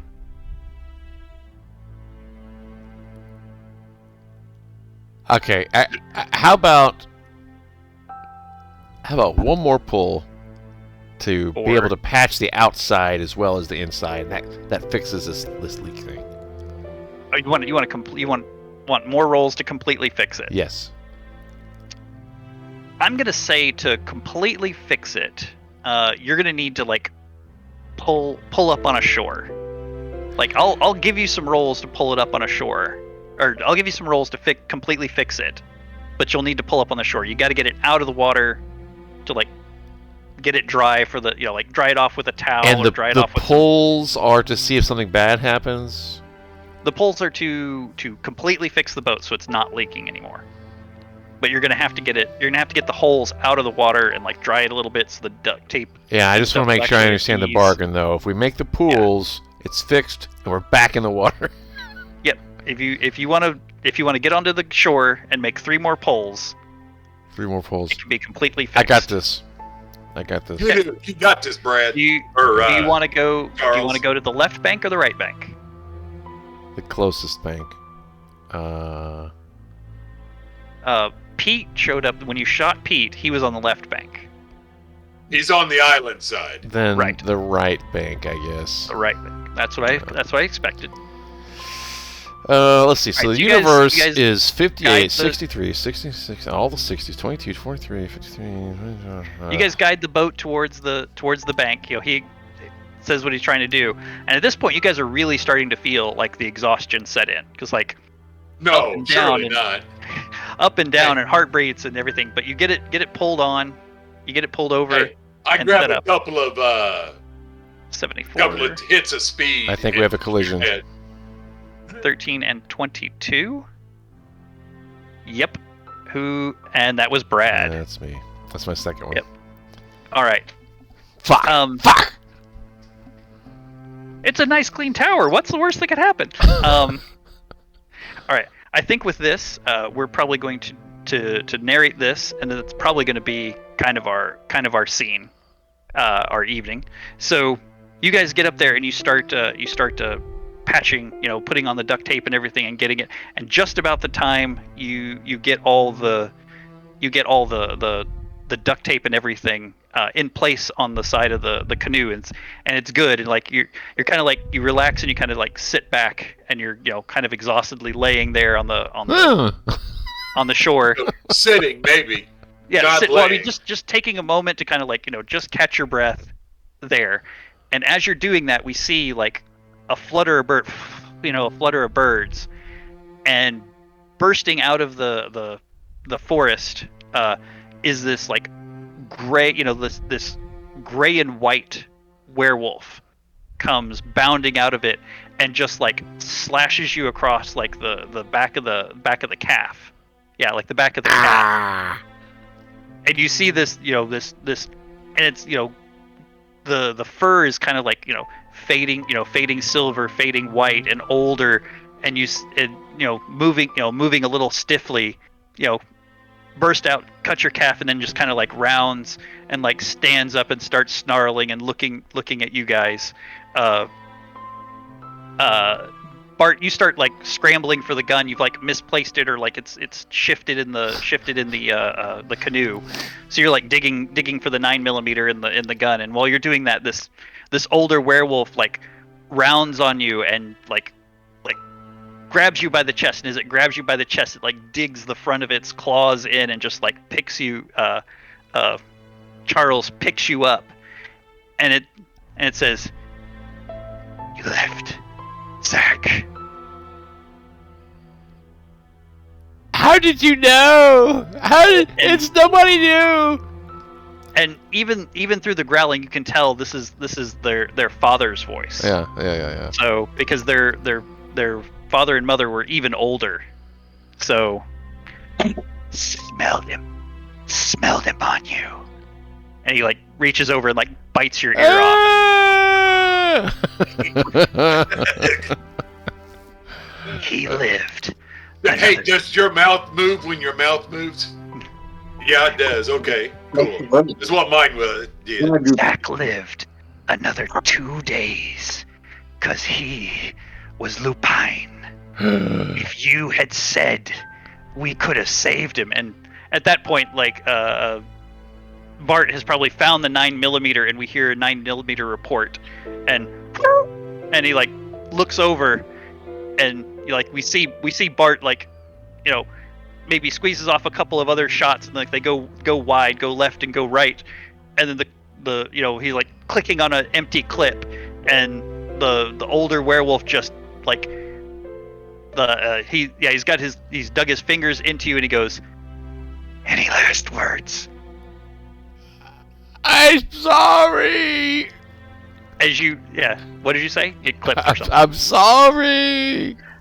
As you start to say, I'm like, you see you don't even finish sorry, you just see red flash in his eyes. His free hand jabs into your mouth and just rips your bottom jaw off, and drops you, Clunk. and runs off into the forest. And I shit. That's a reasonable response. Oh shoot! And as I'm shitting, I'm sitting there going click, click. So click, I had click, imagined click. that if the person who on the bank said, "Hey, come here, let's talk about this," the talk about this part would have been, "You can go free, but he stays," kind of conversation. Yeah. Well, let's wrap up our story, and then we can have post discussion. So, Bart, you just saw Charles is sitting there like gasping and choking and bleeding everywhere. Do you like try to save him? Jump in the boat? What do you do? I try to get in the boat and get the hell out of Dodge. Is what I try to do. Sure. Now, whether I make it or not is a whole nother story. Totally understand. So you jump in the boat and you start paddling. I'm tossing the backpack so the boat is lighter. Okay, you toss the big backpack, make it a little lighter. Right. Yeah. You And start. it should be a speedboat because it's waxed. Right. So you start paddling your way. You start paddling your way down the river. At a certain point, like just exhaustion and everything overcomes you, and you just pass out in the boat. And some number of hours later, you kind of wake up, and what you wake up to is your boat has been pulled up to the side of the bank. You have caught up to the group that was like ahead of you. So you like wake up, and there's like another group of unguided campers, like 4 unguided campers, like 3 guys and a girl. that were the group that was like a day ahead of you, and they've like pulled your boat. Some of them are kind of like wet from the waist down. They've pulled your boat over, and you're like laying out on the side of the bank, and they're like trying to feed you a little bit of water, and like maybe trying to sunshade you, and like, hey, are you with us? You with us? You okay? Wolf. Wolf. Chupa wolves. That's all you can get out of me at this point is like wolf, big wolf. Kind of like in that old movie, bear, big bear. Big bear. Sure. Yeah, this is a big wolf. Sure. They gather up so to kind of get narrate through this. They gather up the rest of your supplies. You're kind of in shock and like talking and like wolf, big wolf. And they get you back in and they make the trek the rest of the way to because they're on their way to make the campground today because you guys are going to make it tomorrow. They're making it today. Yep. Had to check the math on that. The group ahead of you would make it on Friday. You guys would make it on Saturday. Yep. Right. So they clear out a little bit of space in their canoe. Actually, no, they probably split themselves up. So like 2 people in their canoe and 2 people in your canoe. So yeah, they're running 2 canoes, 2 people in each canoe. They paddle the rest of the way, get back to base camp, and when you get back to base camp, you find out that like no one was alert. Like everyone is surprised that there was a problem. Like they're like, "What are you talking about? Like where's like what do you mean, Pete? Like Pete who? Like Pete, Pete's on. Pete's not due to come back in for a couple. To finish his tour in a couple of days, and there's a lot of confusion. Like nobody's heard that you had a problem. Nobody's sent out any rescue missions, and what you find out that like no one has sent out any rescue missions, and nobody knew that you were having any problems. I try to explain Mm-hmm. what happened to my other 2, which I'm sure to these people sounds like you've lost it, Right? Or you didn't. Yeah, and I'm like, like I said, and like I said, I can't explain it. Like I said, Right. I explain it to the best of my ability, but Right. they're gonna think I'm downright crazy, or like he said, well, where's your companions? Well, and I try to tell him, wolf, and ate the one out of the water, and the other one got, and I mentioned the name Zach, which I have no idea what that means. See, you're a clear trauma. Okay, you're in shock. Yeah, I'm definitely. They're getting no sense out of any of this. Right. I'm sure. After a few minutes of you not making sense, they like pull you over to like one of the guide camp, the guide cabins, and eventually like some police show up, and they like try to interview, and like the paramedics show up, and it's like the end of Deliverance. They'll eventually like try to get a statement and then they start sending out search parties to like start contacting all the various groups. So like forest rangers are contacted, and they start trying to check in with all the groups at the same time, like trying to get a story out of you and get things straight and have you explain things. As things roll out, the police start taking your statement. They start looking at they find the 2 bodies. They find the 2 bodies, like one washed up on the shore, and the other one with its jaw missing where you said it was. They start calling in the various campers and hikers, and Pete isn't among them. Like you find out that Pete abandoned his group and just like disappeared. In addition to that, there was one of the other guides, one of the other staff members who was responsible for answering the phones. He's also left. So there's two employees missing. And they eventually pull everybody in, and the police start like looking for your interview. I do mention Bonnie, and does Bonnie show up? Bonnie does show up, but she shows up with her group on time. Like, they pull her in a little early because they're like pulling everybody in. Right. But all of her campers said no, she was with us. Pete lied about Bonnie. Yeah, she was with us the entire time. We never noticed her sneaking off. I mean, maybe she snuck off. We were all asleep, but yeah. all of her campers and The hikers. one thing I about do her. say is Charles, from the story I was getting, I do tell him that story, that supposedly Charles knew whatever this was. Yeah. Or knew of the family. Right. Not what these things are, but knew of the family of somebody named Zach, and Pete was his brother, and I'm telling them all that. Once I've kind of got myself together a little bit. Yeah, and this can kind of so we've reached the end of our story for tonight. So this can kind of roll into what's the postscript? What's the prologue? Epilogue. What's the epilogue for One for thing, Bart? I do not go on any more float trips. That's for damn sure. Ever. In the rest of my life. Period. I kind of go back home, and I'll do online husbandry and all that stuff courses.